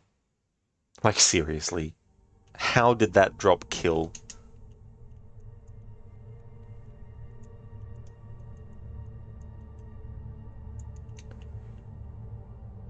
I don't know if there's a mod for this, but it'd be good if someone did a mod for this version on PC where the amount of damage that Lara actually sustains from falls that are from the length of her knee to her feet doesn't actually end up killing her.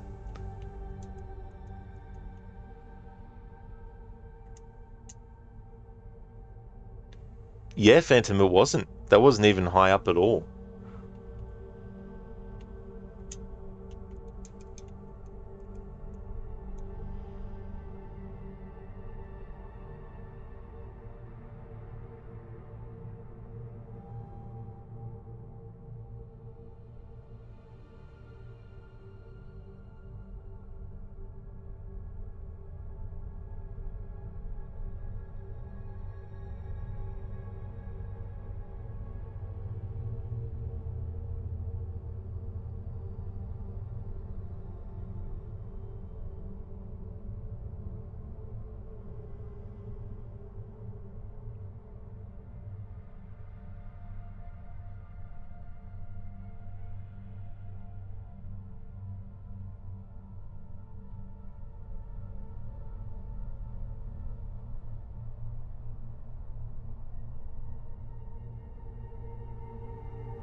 There was absolutely no reason at all for Lara not to do the grab animation there.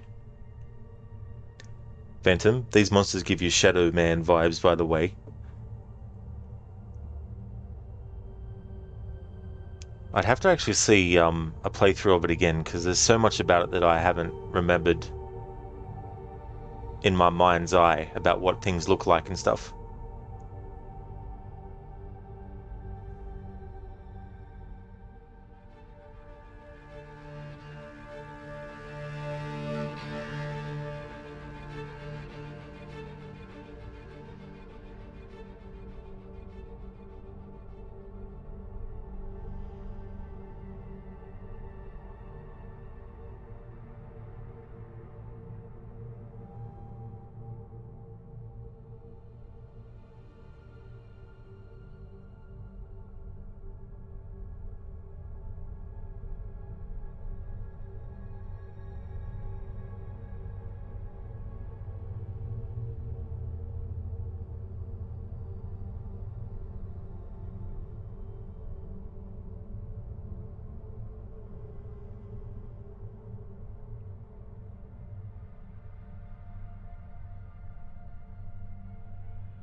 Indeed, Phantom. Laura has the high ground.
Can't just simply jump on the spot and then start pulling yourself up the rappel. Of course not. Why would it work that way?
Alien fodder, that damn motorcycle was so hard for you to control back then. Yeah, sometimes you second guess yourself as well. Plus, when you're going through certain points, because the camera is the way it is, you're trying to hold the camera in a steady position as you're going through stuff, and sometimes it's a bit hard. It's like you're on a tightrope trying to hold a camera at the same time that you're on a motorbike.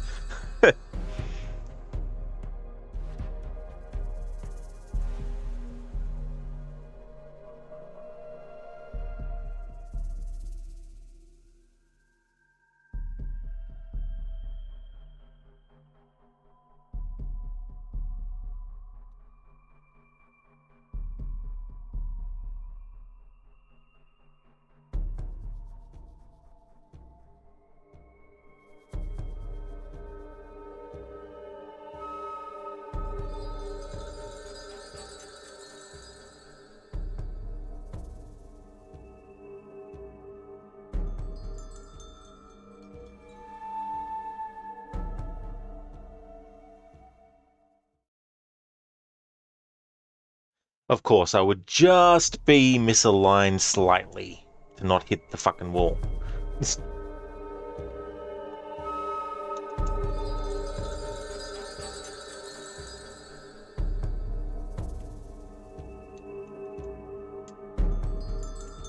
Alien fodder, exactly, and you still remember that timed mission on the Mexico level. It was hell. Yeah, trying to get backtrack, and you had so many different, like you had the two, like depending on which puzzle side you did first, you had different kind of pathing that you had to go through.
Zip, I have everything I need to get Thor's hammer. Do you have better coordinates for me? Yeah, I answered Dad's photos of the map. I'm uploading to PDA now. And your other project? Haven't tracked them down yet. I'm still working on it. Very good. I'll call when I get to Jammayan Island.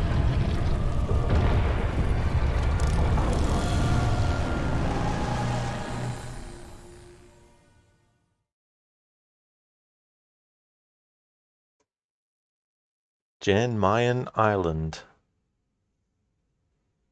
Thor! The hammer is one of the most powerful weapons in human mythology.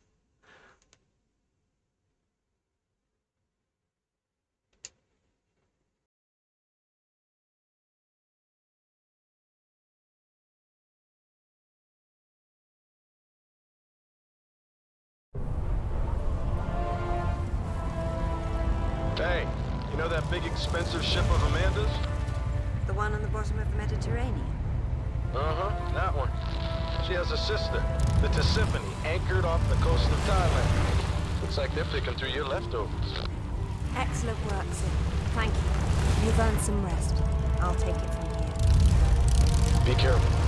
When you see Amanda, give her my regards.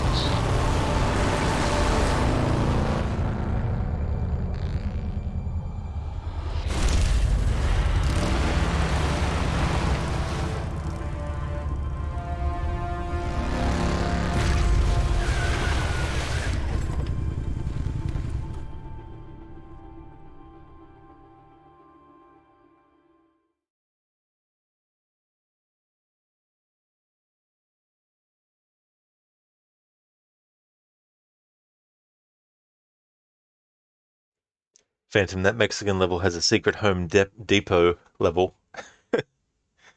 Um, is that actually a thing, or is that like some kind of like meme or joke or something?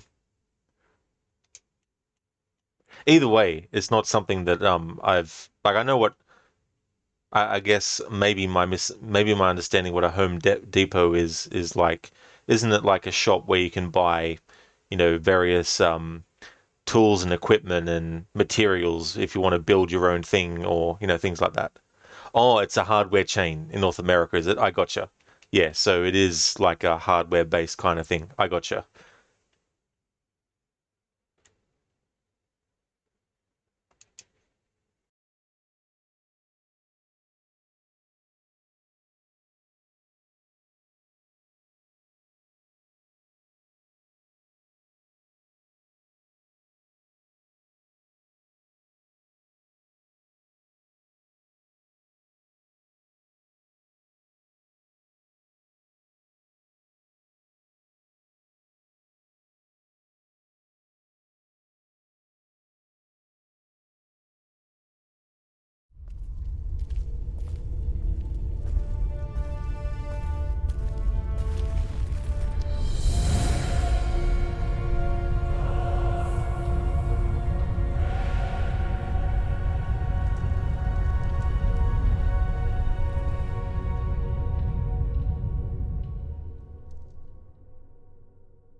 Hall of the Slain. Valhalla. Odin's Hall, where the warriors who died in battle came to feast and prepare to fight in the final battle of Ragnarok. That makes this Valgrind the Gate of the Dead. Old is that gate, and how to unbolt it, few now know. Where are the Valkyries when you need them?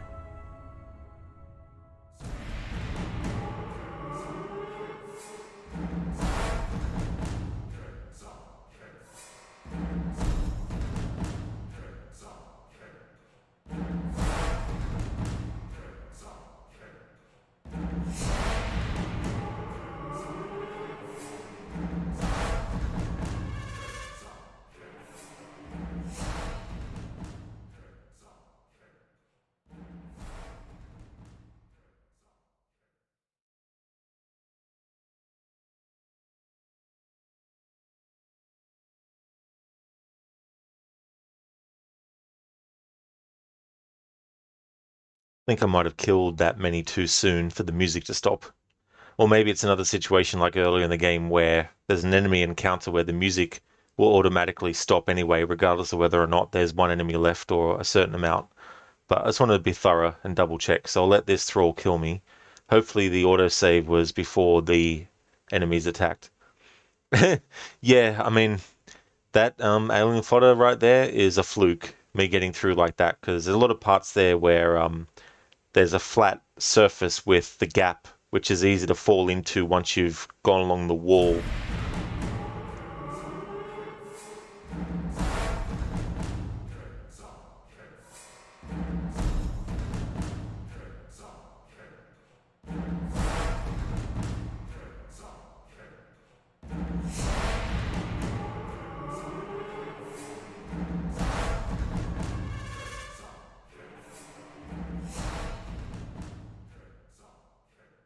Alright, so it automatically fades away.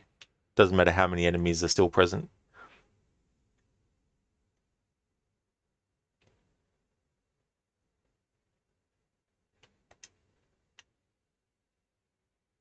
Russian.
Phantom, more platforming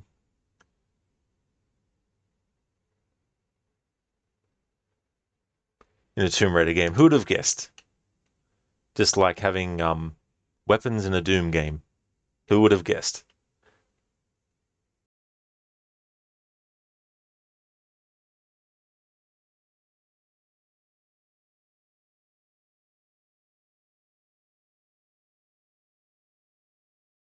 It's so interesting. That sound that you heard in the game there, you would have thought that was tied to sound effect audio, but that has been programmed to be on the music track.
Phantom, the Mayan god of thunder. Lara says Thor, while the Mayan god is Chak.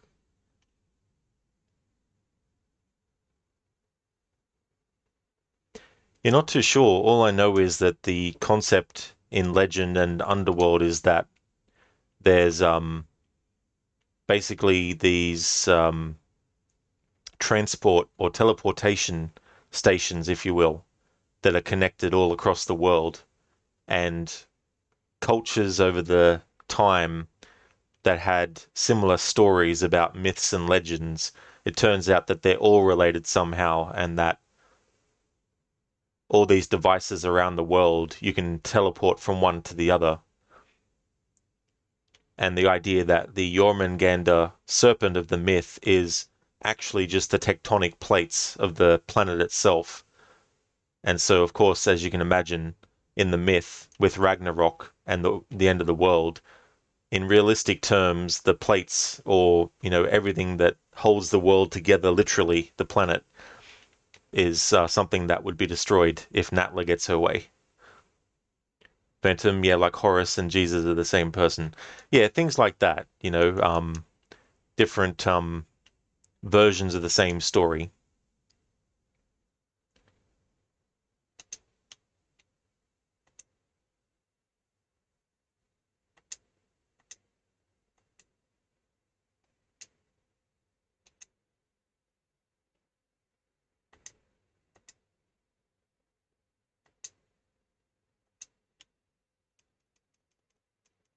Oh, come on, Lara, go that way. Jesus fucking Christ, I tell you what.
Welcome back, Ryu.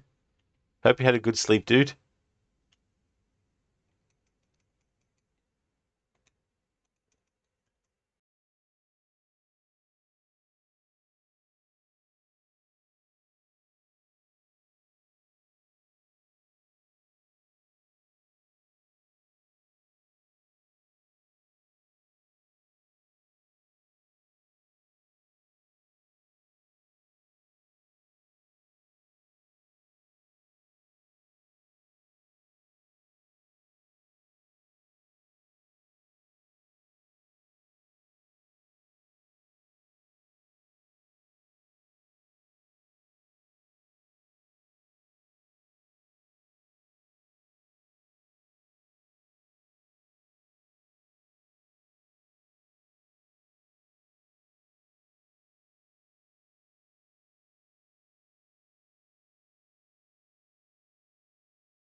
Yeah, Ryu, I've turned the sound effects and the dialogue off. The only time where that still comes through is on cutscenes.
You for a second you thought the audio glitched on you. That's fair enough, dude. Yeah, it's funny because having the music only, it can feel weird too playing it because part of the overall experience sometimes of a video game is all the sounds working together. Having said that, though, sometimes there's little bits of music in the overall composition that can be overshadowed by sound effects or dialogue. And so sometimes when you just have the music only, you can start to hear all the little minute detailed differences from the start of the piece of music to the end that some of those little elements might have been covered up by the sound effects and dialogue. That's one of the reasons why I like to do these kinds of runs of games is because I can. And I mean, sometimes, if you listen to the music on its own outside of the game, you can still get that effect. But it feels very different doing that and playing the game at the same time as well. Phantom, someone should definitely get the building safety regulator to check the area, yeah, where Lara is. Yeah, it's big giant hammers flying through the air, smashing things, and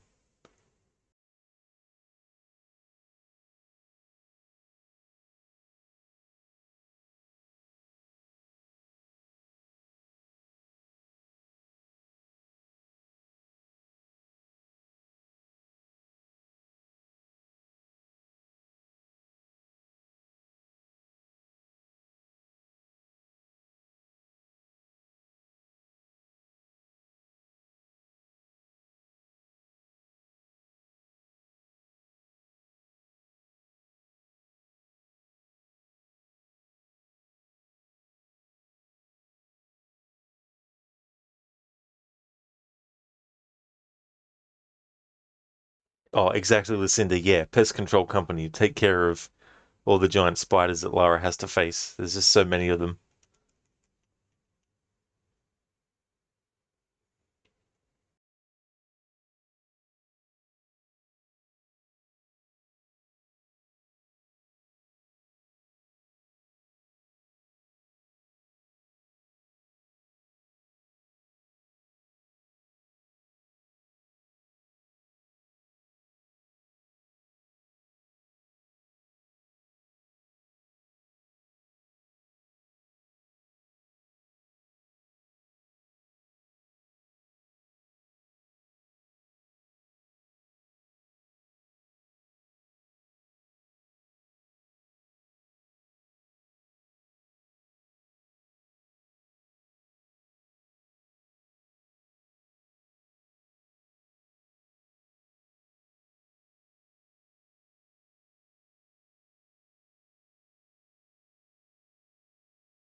Listen, and maybe even a priest for the skeletons. It's like those skeletons that get possessed. So I got to watch out in doctors' offices. You never know what those skeletons that they have in their office might actually be doing at night when no one's looking. They might be planning to take over the world. One doctor's office at a time. Phantom, those spiders are there to get rid of the cockroaches. What is funny is that IRL, the biggest spider, is harmless. Yeah, the irony sometimes of things. Once the pest control sees the big ass spiders, they'll be like, fuck this shit, I'm out. Exactly. Makes me think of that scene in Casper, Ryu, where you have Dan Aykroyd cameoing as one of the Ghostbusters, obviously Ray. And he's like, who are you going to call? Someone else. Alien Fodder. The thing is, though, the music score in this game really sets the overall atmosphere, don't you think? I think so. Yeah, I definitely do. Then there's also like ambient sounds that can do that too as well, especially if there's like caves and labyrinths and all that kind of stuff as well.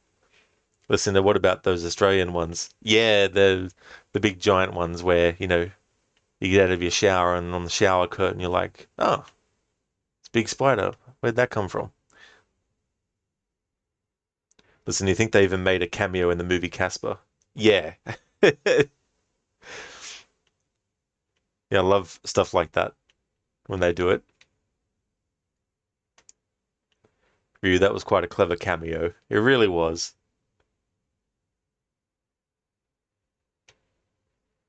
Yeah, I still remember when that movie came out.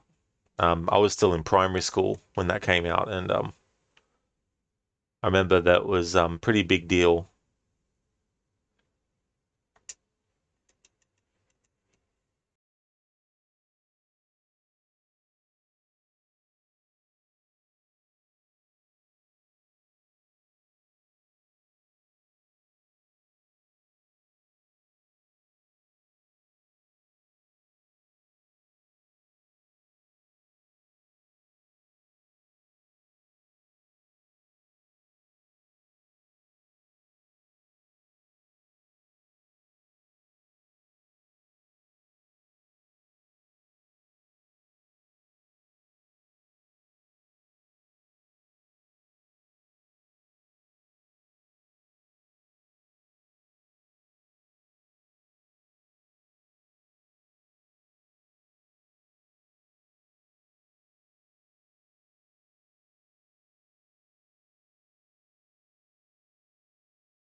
Listen, you watched it as a lot as a kid. That moment, I told you I was a good dancer.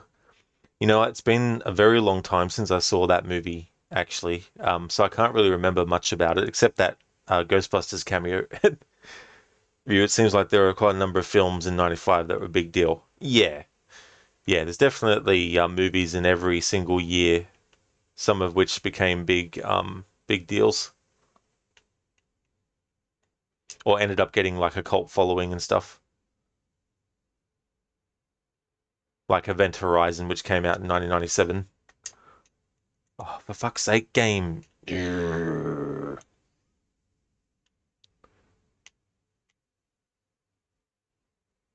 can I stand up now? Can I jump across there now? Thank you, game. Thank you so much for allowing me the permission to fucking progress in the fucking level. Thank you.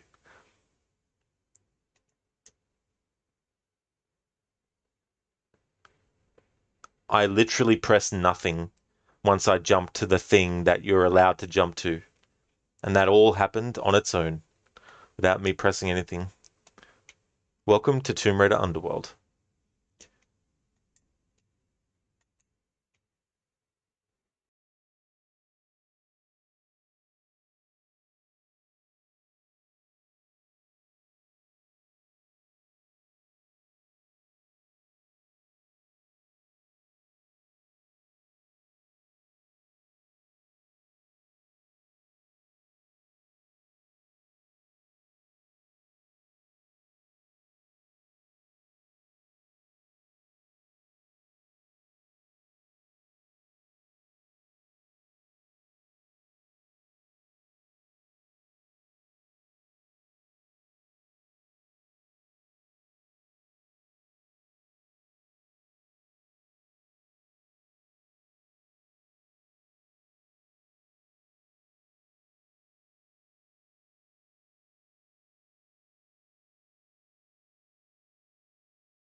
Brutus, you were an amazing dancer when you were younger, but then you quit drinking and didn't become. Yeah, that liquid courage.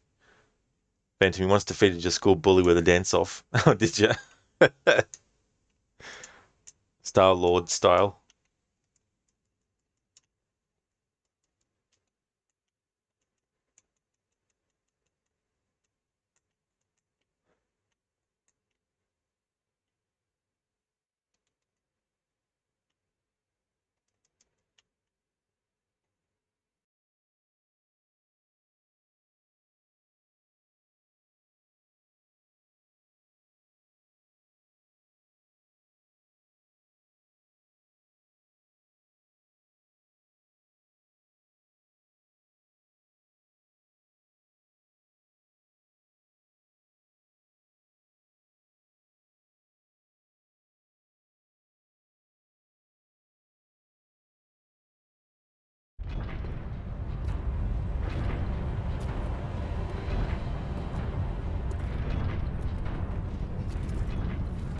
Perhaps these Yeti creatures inspired the Viking stories of frost giants.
Phantom, you did the hee Michael Jackson kicks and all right on his face. You finished him off with an Irish Lord of the Dance.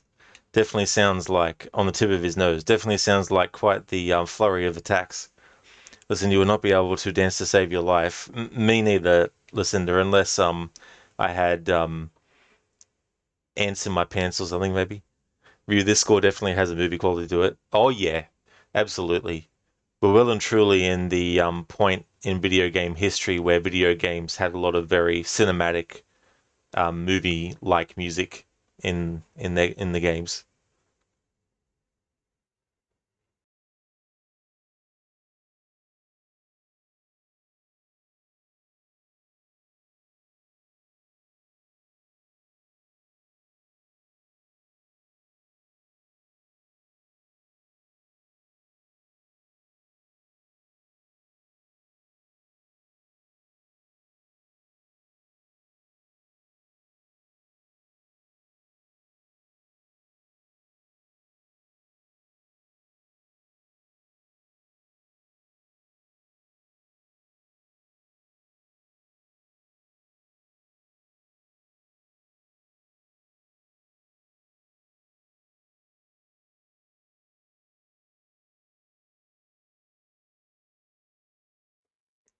Phantom, your best friend once finished a wrestler with a ballet. He did a pas de bourrée tornado kick on his head. That would have been a sight to behold. Ryu, ironically, this was indeed the time where video game movies more or less struggled. Oh yeah, yeah. I think there's definitely points like that in every genre's life where the genre struggles, but then there's points where it doesn't, and all that kind of stuff can bounce back.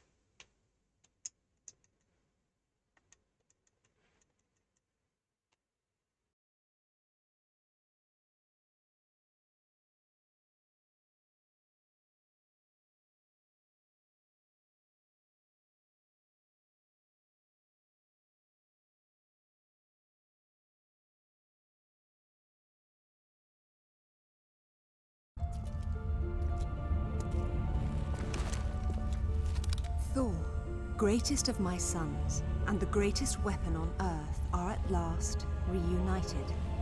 Upon my return, through rituals old and the power of Mjolnir, together we will open the seals of Helheim and fulfill our destinies.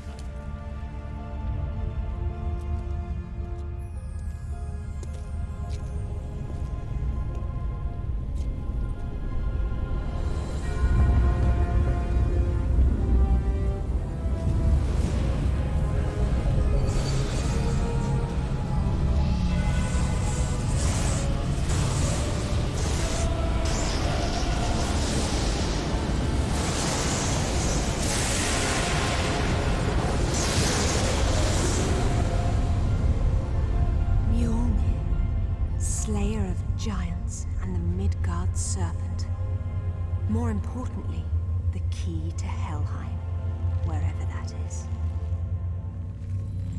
Time to pay Napa a visit.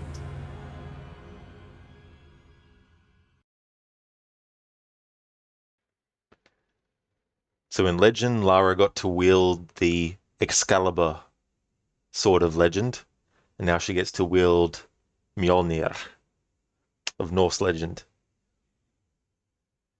You granted it took a while for video game movies to be even remotely decent and bankable. Yeah, I think it's just a matter of the right people at the right time working on it with the right intentions and motivations and on the same page and all that kind of stuff. Phantom all while wearing a pink tutu. Yep, Lara with Thor powers and his hammer. Exactly. Yeah, it's a fun weapon to use actually in this game, especially to make enemies ragdoll up in the air.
Alright, so this music is looped. Ryu, Phantom, in the mythical side, the hammer is not considered a weapon but a tool for building. Okay. Yeah, it's interesting when things like that primarily become considered a weapon, you know, but obviously, as we know in real life, a hammer can be a tool and it can be a weapon as well. So on that level, it makes sense that Mjolnir could have been also considered a tool as opposed to just a weapon. I mean, especially if you wanted to demolish certain things, being able to use the hammer for that purpose. Ryu dudes be shocked off the boat like... I just love how they ragdoll.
Phantom, in Age of Empires, a hammer is used to put out a burning building. You're still waiting for the day to test this out in real life.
Avalon, Helheim, I don't care what it's called.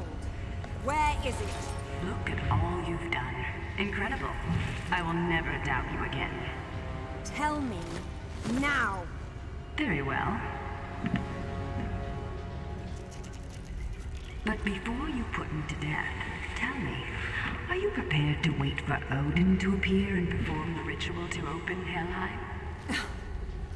And you know this ritual, of course. I'm sure you've realized that I want to get to Avalon just as much as you do. But neither of us can go alone. You need my ritual, and I need your hammer. When you step out of line, you'll get it. Stop! You destroyed my home. You killed Alistair! I got what I wanted. Isn't that all we care about?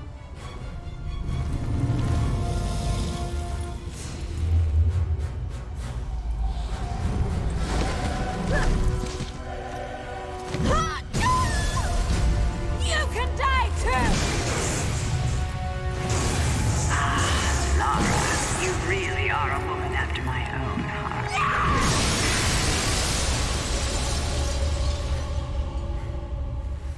Get out of my sight. Meet you there.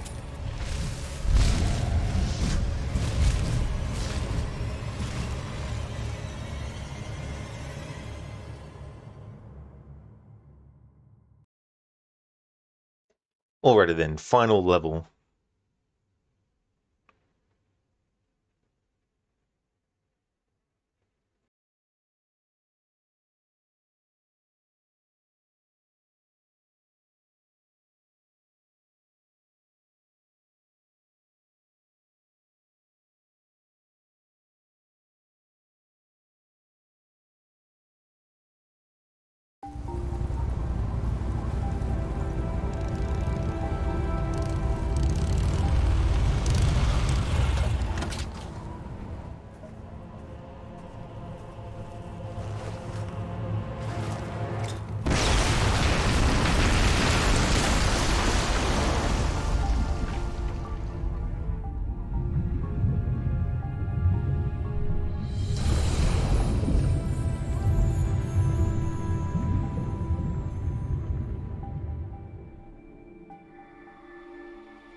Phantom, in a time of ancient gods, warlords and kings, a land in turmoil cried out for a hero.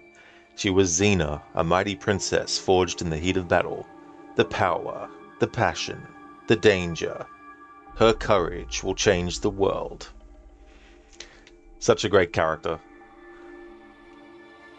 So many fond memories of watching both shows, Hercules the Legendary Journeys and Xena Warrior Princess as well.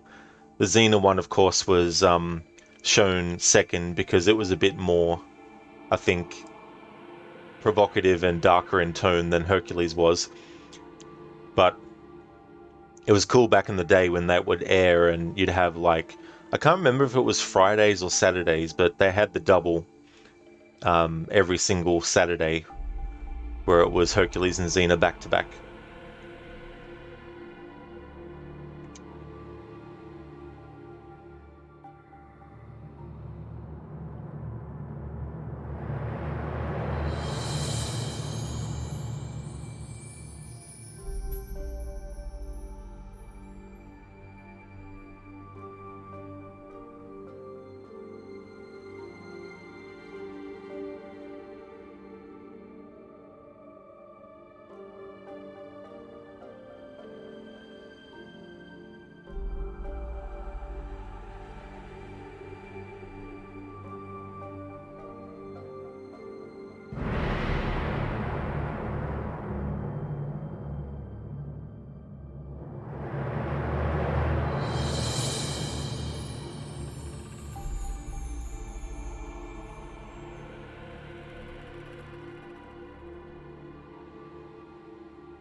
Phantom, that previous cutscene gave you those Xena vibes. Yeah.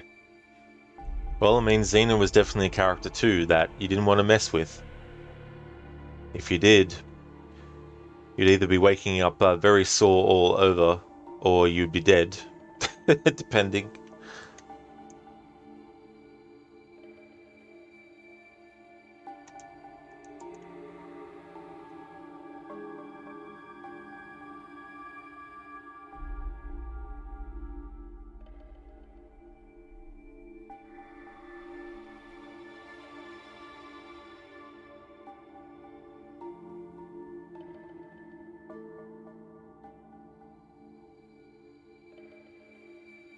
Oh yeah, yeah, Callisto. Yeah.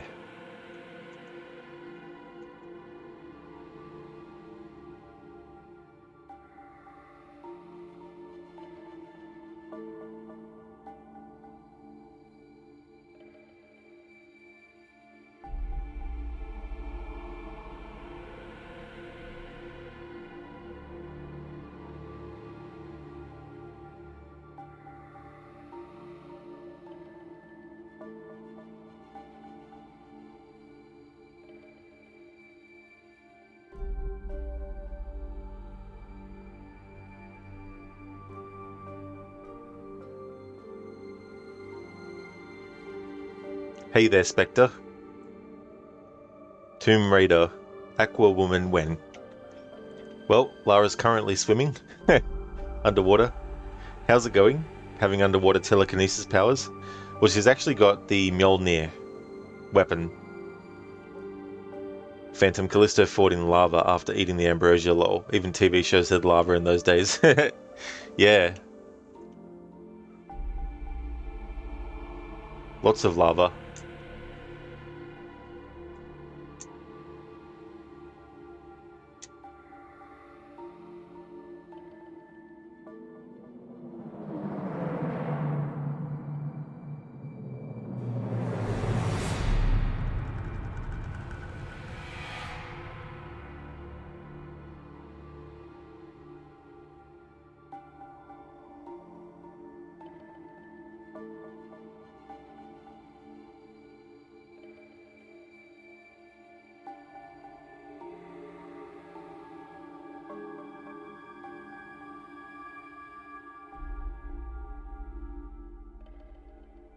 Oh, excellent, Spectre. That's cool that you got the rest of the week off. Excellent.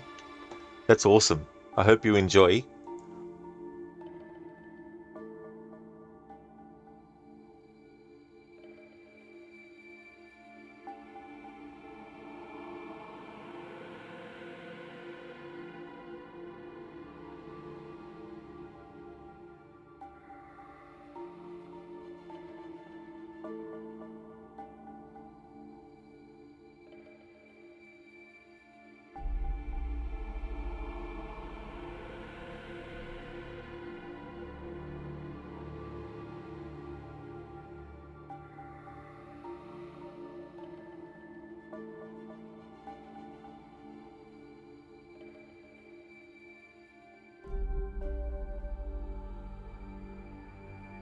That's no worries, Spectre. So this game came out in 2008, so 15 years ago. And this was the game in the series before they rebooted in 2013.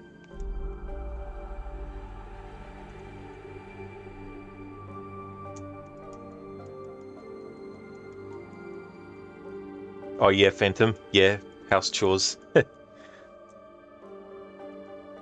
Spectre doesn't look half bad for 2008. Yeah. Oh, why did I do that again? um, the other game that came out in 2008 that I did anniversary playthrough for was GTA 4.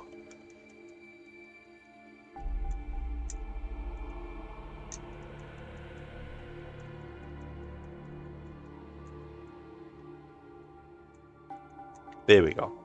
That's better.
Phantom, when GTA 6 comes out, there are going to be lots of people saying they have GTA 7. Yeah, I think it'll be a while before we get GTA 7. I'd say another 10 years from now.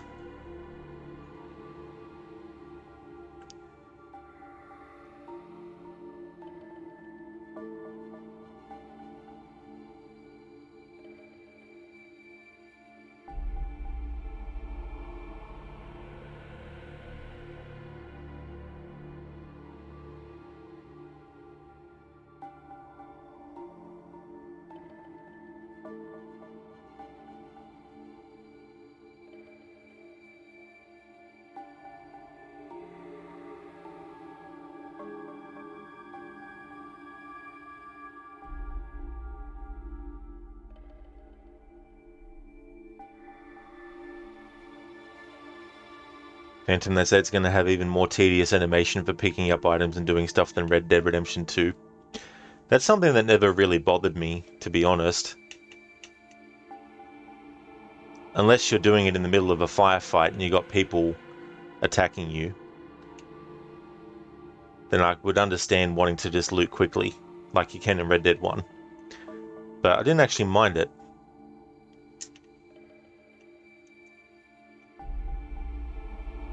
It's definitely not something that I would say has any impact on that game being a great one or not.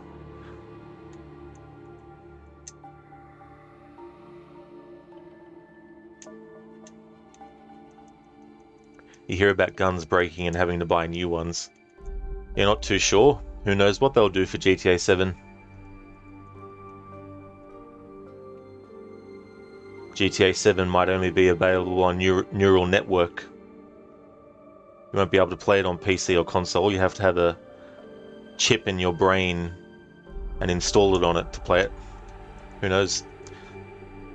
Maybe you'll have to eat it to play it.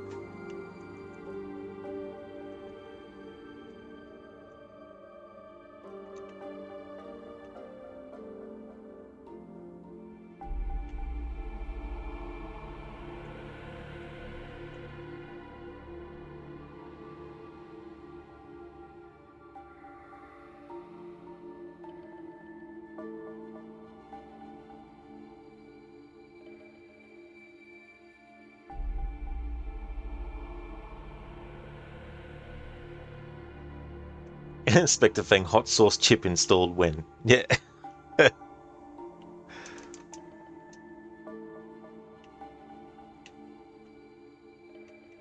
In any case, when GTA 6 comes out, it will have been a long time since the 5th one, and you know, who knows if that game's even going to be good yet? Just don't know. But imagine GTA Land Amusement Park, GTA 8. Yeah.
Alright, so I'd say this music's well and truly looped.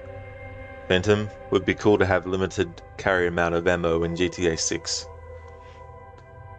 Yeah, it'd be interesting to see what they do with that game. Thanks for redeeming the Red Dead Redemption 2 character quote.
Alright, I got one, Phantom.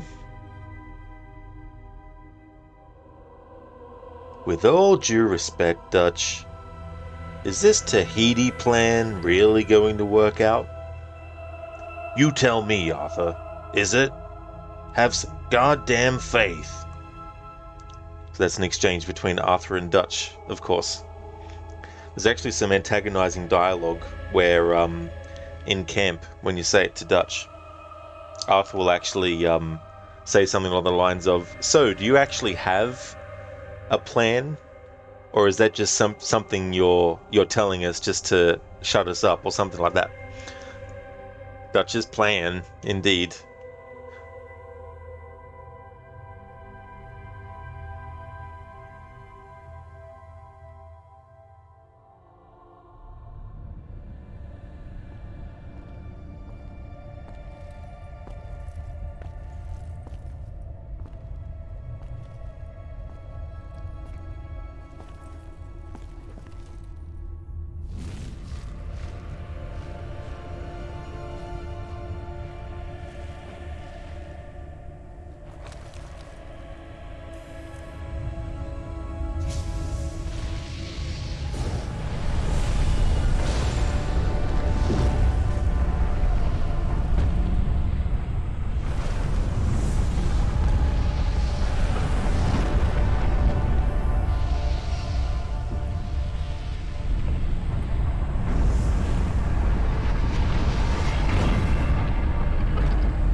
Alright, so the music here is looped.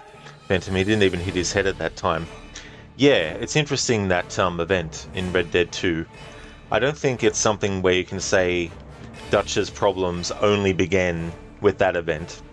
No doubt, it definitely would have had some impact, because you got to remember too, like, it's not like he went to see a doctor after that incident. It's not like he got some kind of medical attention, or I don't even know at that point in history whether or not concussions were a thing that was known, or even if it was, if they even knew how to actually, you know, treat it and stuff. So I definitely would say it had an impact, but I wouldn't say it's the only reason why, because there's definitely a lot of things that he was making decisions about before that point that put things in situations and people in situations that shouldn't have happened. Spectrum, I guess you are not getting back to sleep, so time to switch from herbal tea to espresso. That's fair enough. That sucks that you weren't able to get to sleep though. Phantom, the moment Hosea was killed, it all went south. Yeah, I mean, with him gone, Micah had more power over Dutch, and by that point too, Dutch had already been listening to Micah too much. I mean, we're talking about someone who was only with the gang for a few months and was still able to convince Dutch that the ferry job was the better thing to do. He was also someone that convinced Dutch that meeting with Colm O'Driscoll to form some sort of truce was a good idea.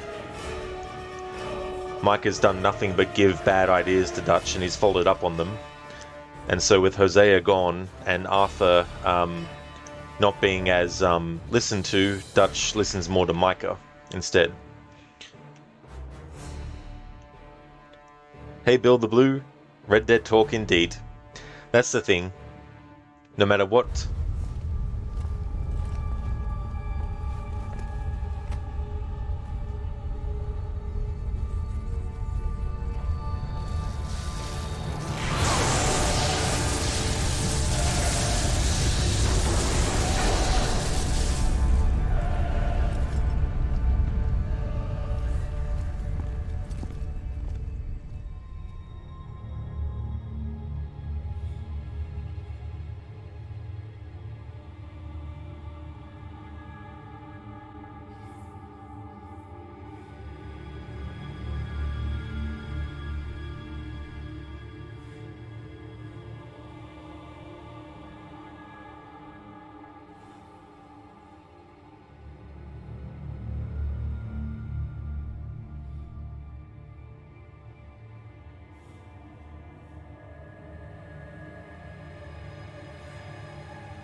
Alright, I dare say the music's looped back around now.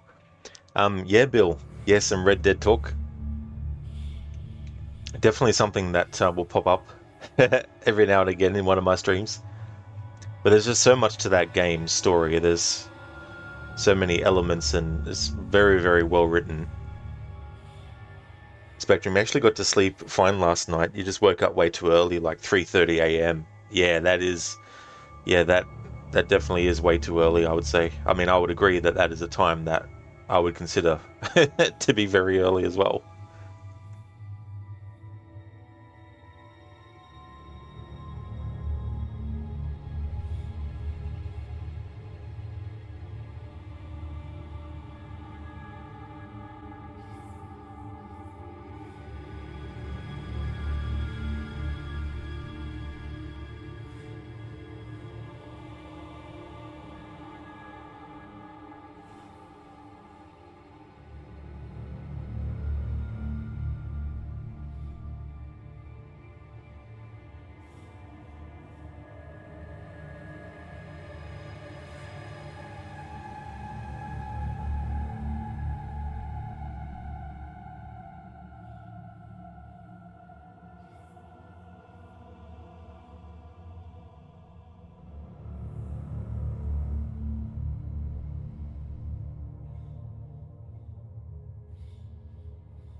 Mother?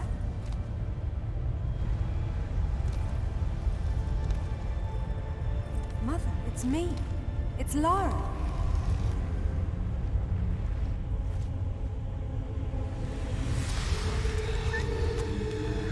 No. No. My mother is dead. My mother is dead. My mother died a long time ago. You're not my mother.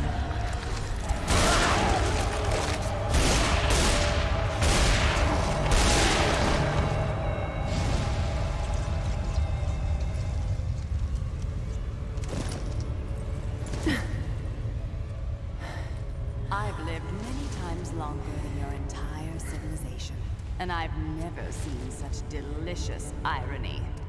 When I heard what happened to the wife of the great Richard Croft, I knew I could set him on a desperate quest to find what I desired most. Then he betrayed me in Thailand, and for that, I killed him myself. But when you showed up with Thor's gauntlet, I knew I could send you off in your father's footsteps, confident they would lead us to this very spot. You seem to have forgotten what I would be holding.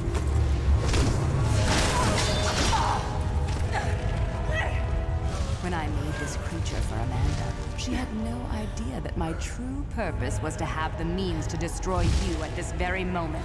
The two of you never suspected that you were mere actors in my play. And so it ends. Now, if you'll excuse me, I have a serpent to raise.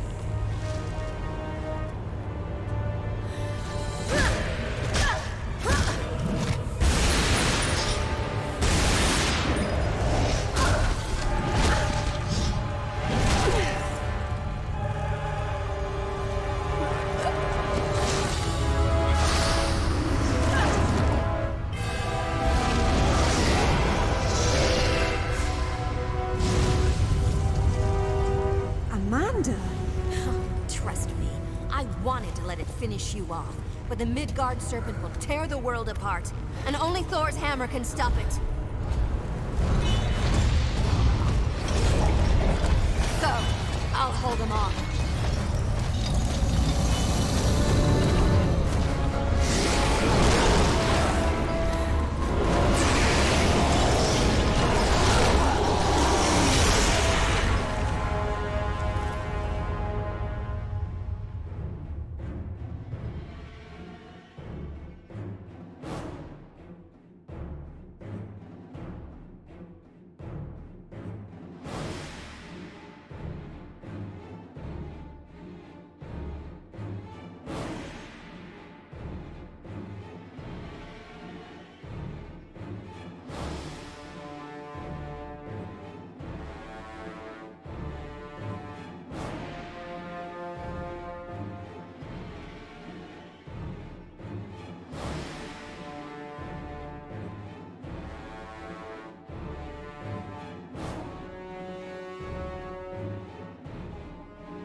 Right, that should have looped.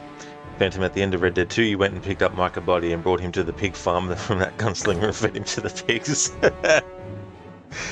That's definitely some dedication, considering where you actually have to get his body from and where that would be. Yeah, Lucinda, one of those evil female video game character moments. Delicious. Very much Lucy Thorne would be in the same wheelhouse as Natla from this game. It's so funny though, because the majority of Lara's villains that she faces off against are women with blonde hair. You've got Natla, who was in the original Tomb Raider and the remake Anniversary, which is a prequel to this game. You got her in this game. Then you got Amanda, who was in Legend, the one before this one, and she's in Underworld as well. Then in Tomb Raider 3, you've got a villain named Sophia, who has blonde hair as well. Then in like Rise of the Tomb Raider, the sequel to the 2013 game, you have Anna, who has blonde hair as well.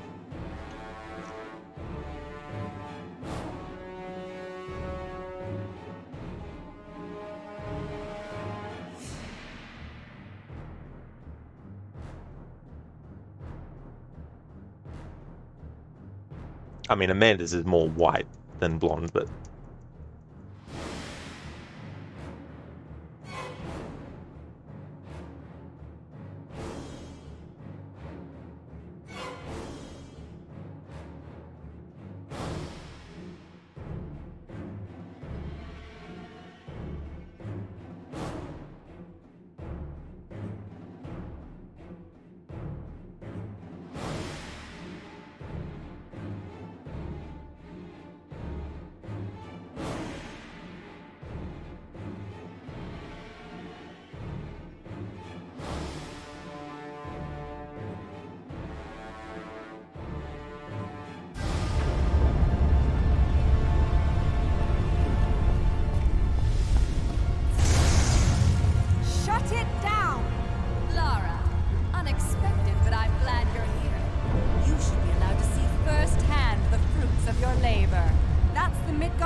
There is no reason whatsoever why Lara couldn't grab.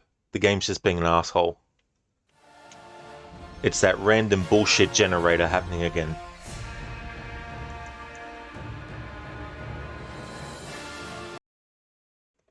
Spectrum, your anniversary gift is on back order until mid-January. Oh no. You gotta hate when stuff like that happens, especially if there's like something that you want to get in a certain time. You know that in some games the sound effects are crucial to knowing how to solve the puzzles. Does this music only mess you up? Not necessarily, no. Thankfully there's no like puzzles that you need to know, you need to like listen out for a certain sound effect to know whether you've done it or not, thankfully. So that works out well. The website said 28 were available for immediate delivery. Oh no, and so you just ended up missing out. I'm just going to make Lara die again because the music didn't loop back on itself. So I'll just kill Lara again and then let the music play out.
Spectrum, no, now it says 26 available, so it's their website, I guess. It's hard to explain, but yes, this backorder business kind of messes you up.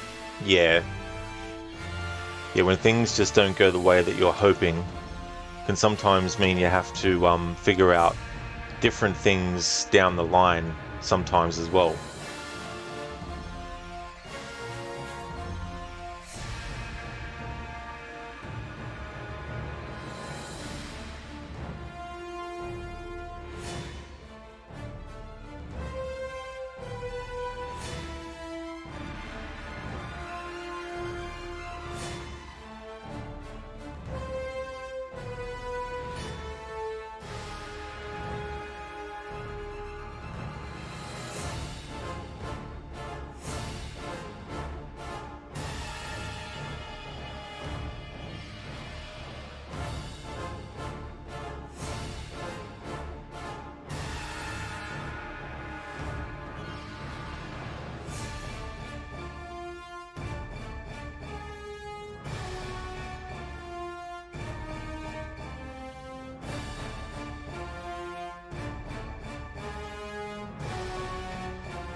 us out of here.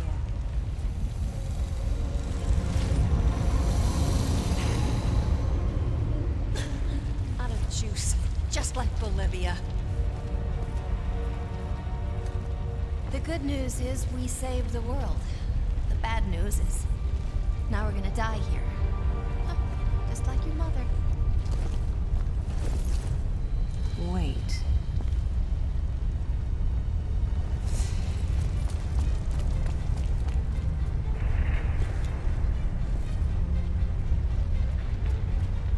Mother must have tried to use it to escape, but didn't know how.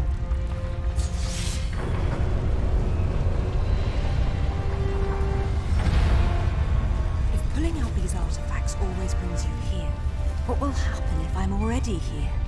Maybe you'll go to hell.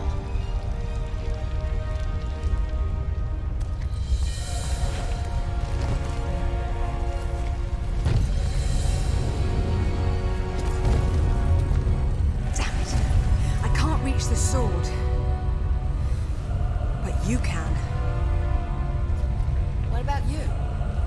I can reach you if you hold out your hand. You trust me?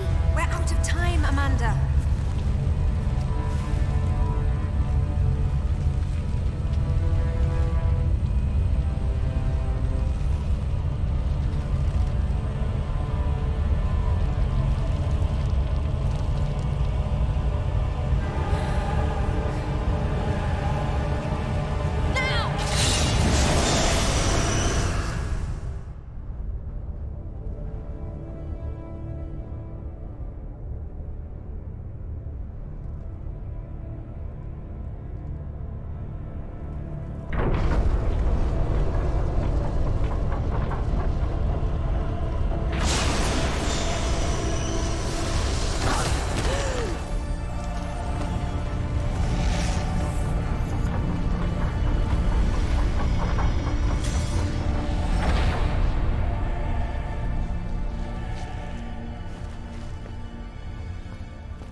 So it's back to this, is it? What? You think we're even? Would killing me make us even?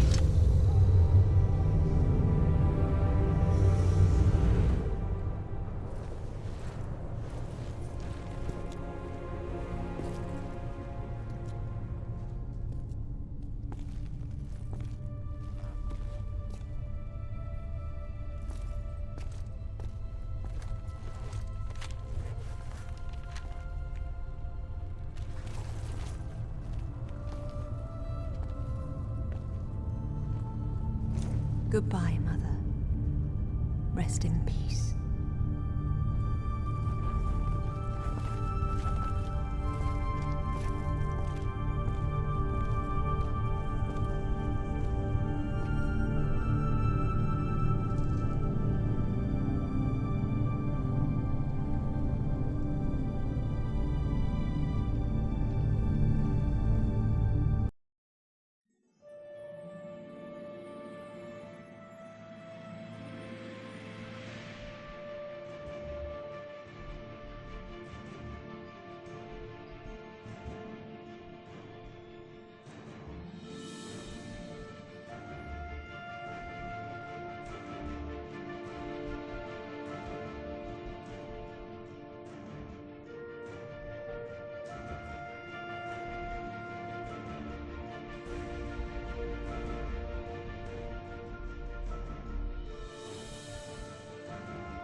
Alrighty then.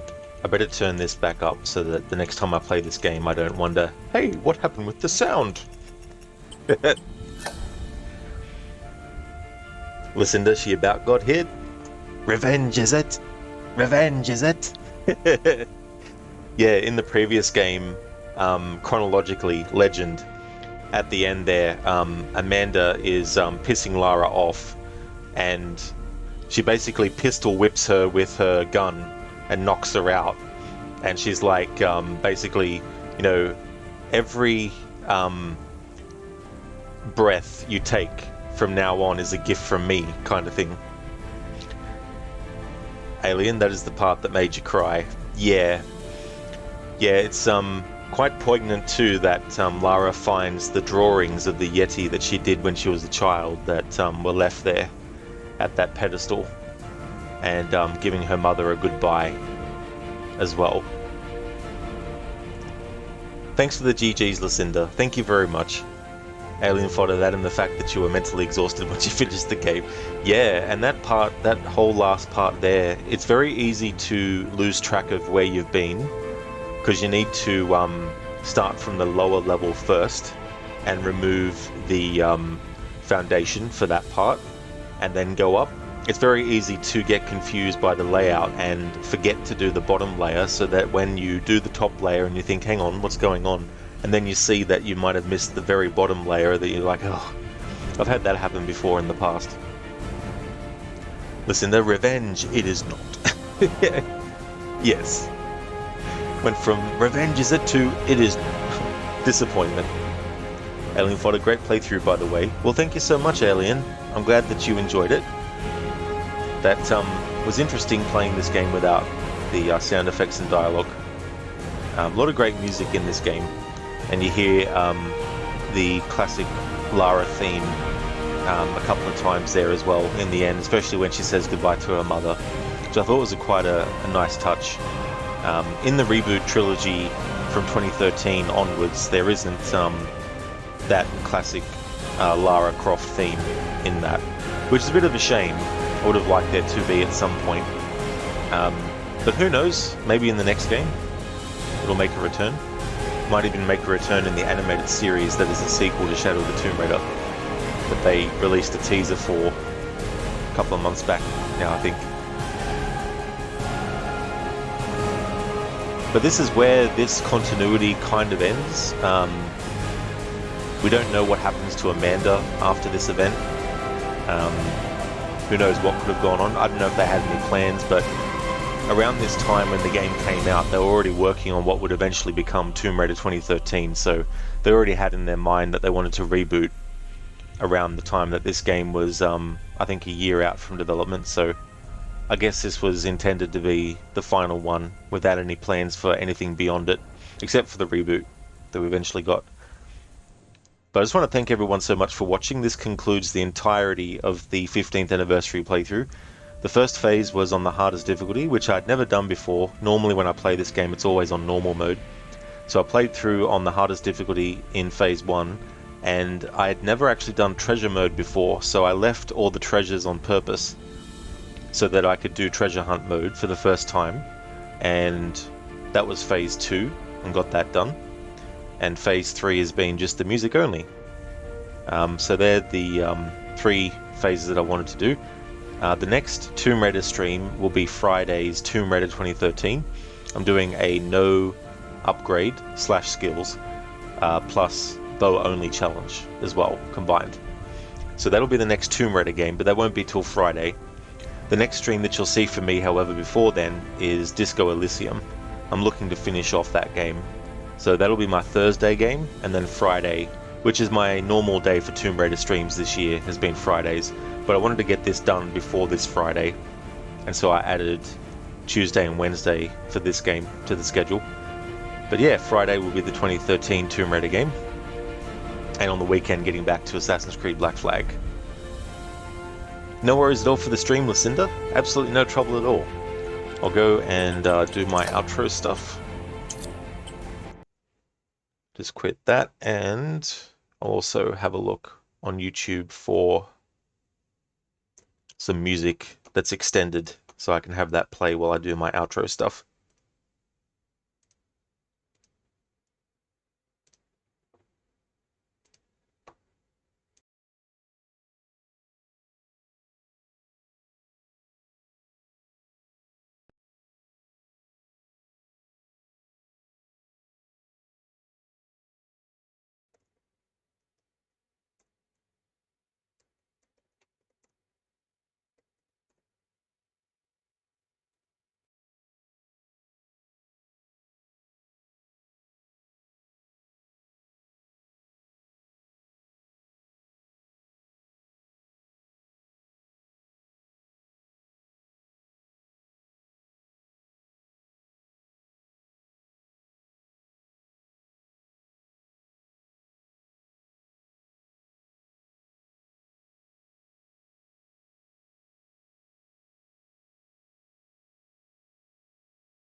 Okay, would like to highly recommend people check out the following streamers.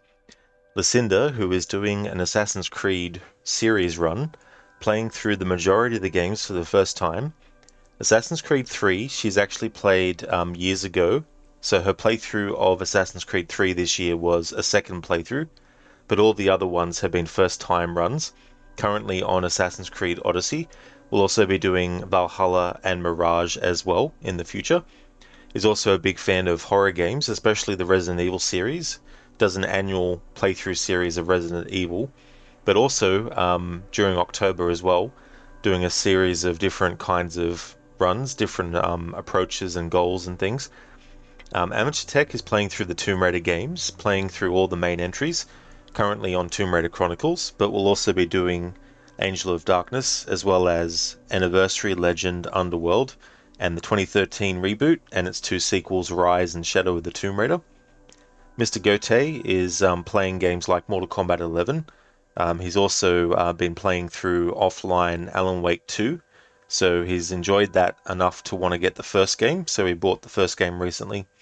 He's also a fan of other horror stuff like the Outlast series, as well as games by Supermassive, ones like Until Dawn and their Dark Pictures series, as well as The Quarry. Lidus is a retro streamer, plays a lot of different retro games, including Resident Evil, retro Resident Evil games, but also Mortal Kombat, Street Fighter, Tekken, and Streets of Rage. DJ Full is doing a lot of Tomb Raider level editor stuff. For those who don't know, there was a kind of like a bonus feature, I guess.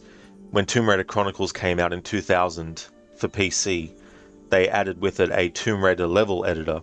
as well, but it's grown since then, and a lot of fans have created not only individual levels but also full games as well using that level editor. So DJ plays a lot of those kinds of Tomb Raider fan-made level editor games. Carbon is doing Assassin's Creed 4. He's also doing game programming, so sometimes he'll stream that as well. But he's also a fan of Pokemon, so sometimes he'll be streaming that too.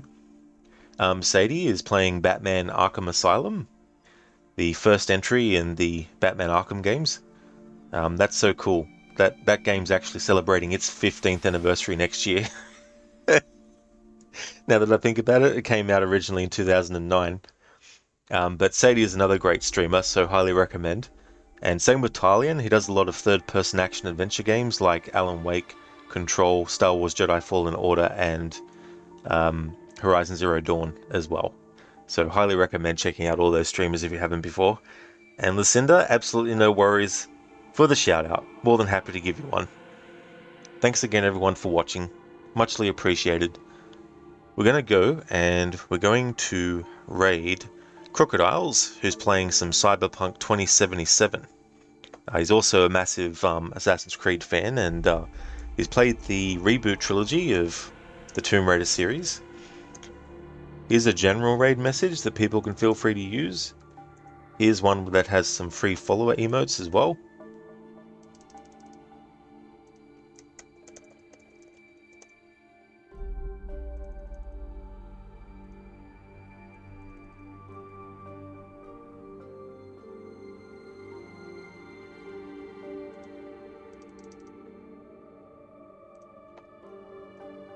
And here is one for subscribers also.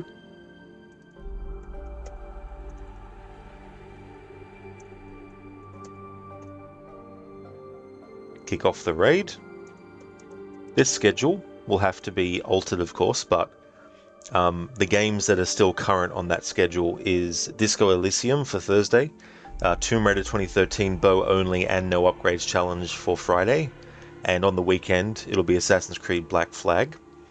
Now I need to think about what Monday through to Thursday will be next week. So Monday, Tuesday, and Wednesday, and Thursday next week will become to be determined. But I just want to thank everyone again for watching. Really, really appreciate it. It was good to do a playthrough to celebrate this game's 15th anniversary. I don't think there's any other Tomb Raider game celebrating anniversaries that are either like, you know, a 10th, a 15th, a 20th, or a 25th, or a 30th. I don't really do anniversaries, you know, for games that, you know, like if a game is celebrating its 16th anniversary, I don't do playthroughs because I feel like it feels more special doing playthroughs when there's, you know, usually I wait until it's a 10-year anniversary with a game before doing one. I don't do like, you know, 5-year anniversaries. But then again, after a 10th anniversary, I'll do a 15th anniversary, so go figure. But Cloud Venom, yeah, just finished up. But thanks for stopping in, though. Muchly appreciated.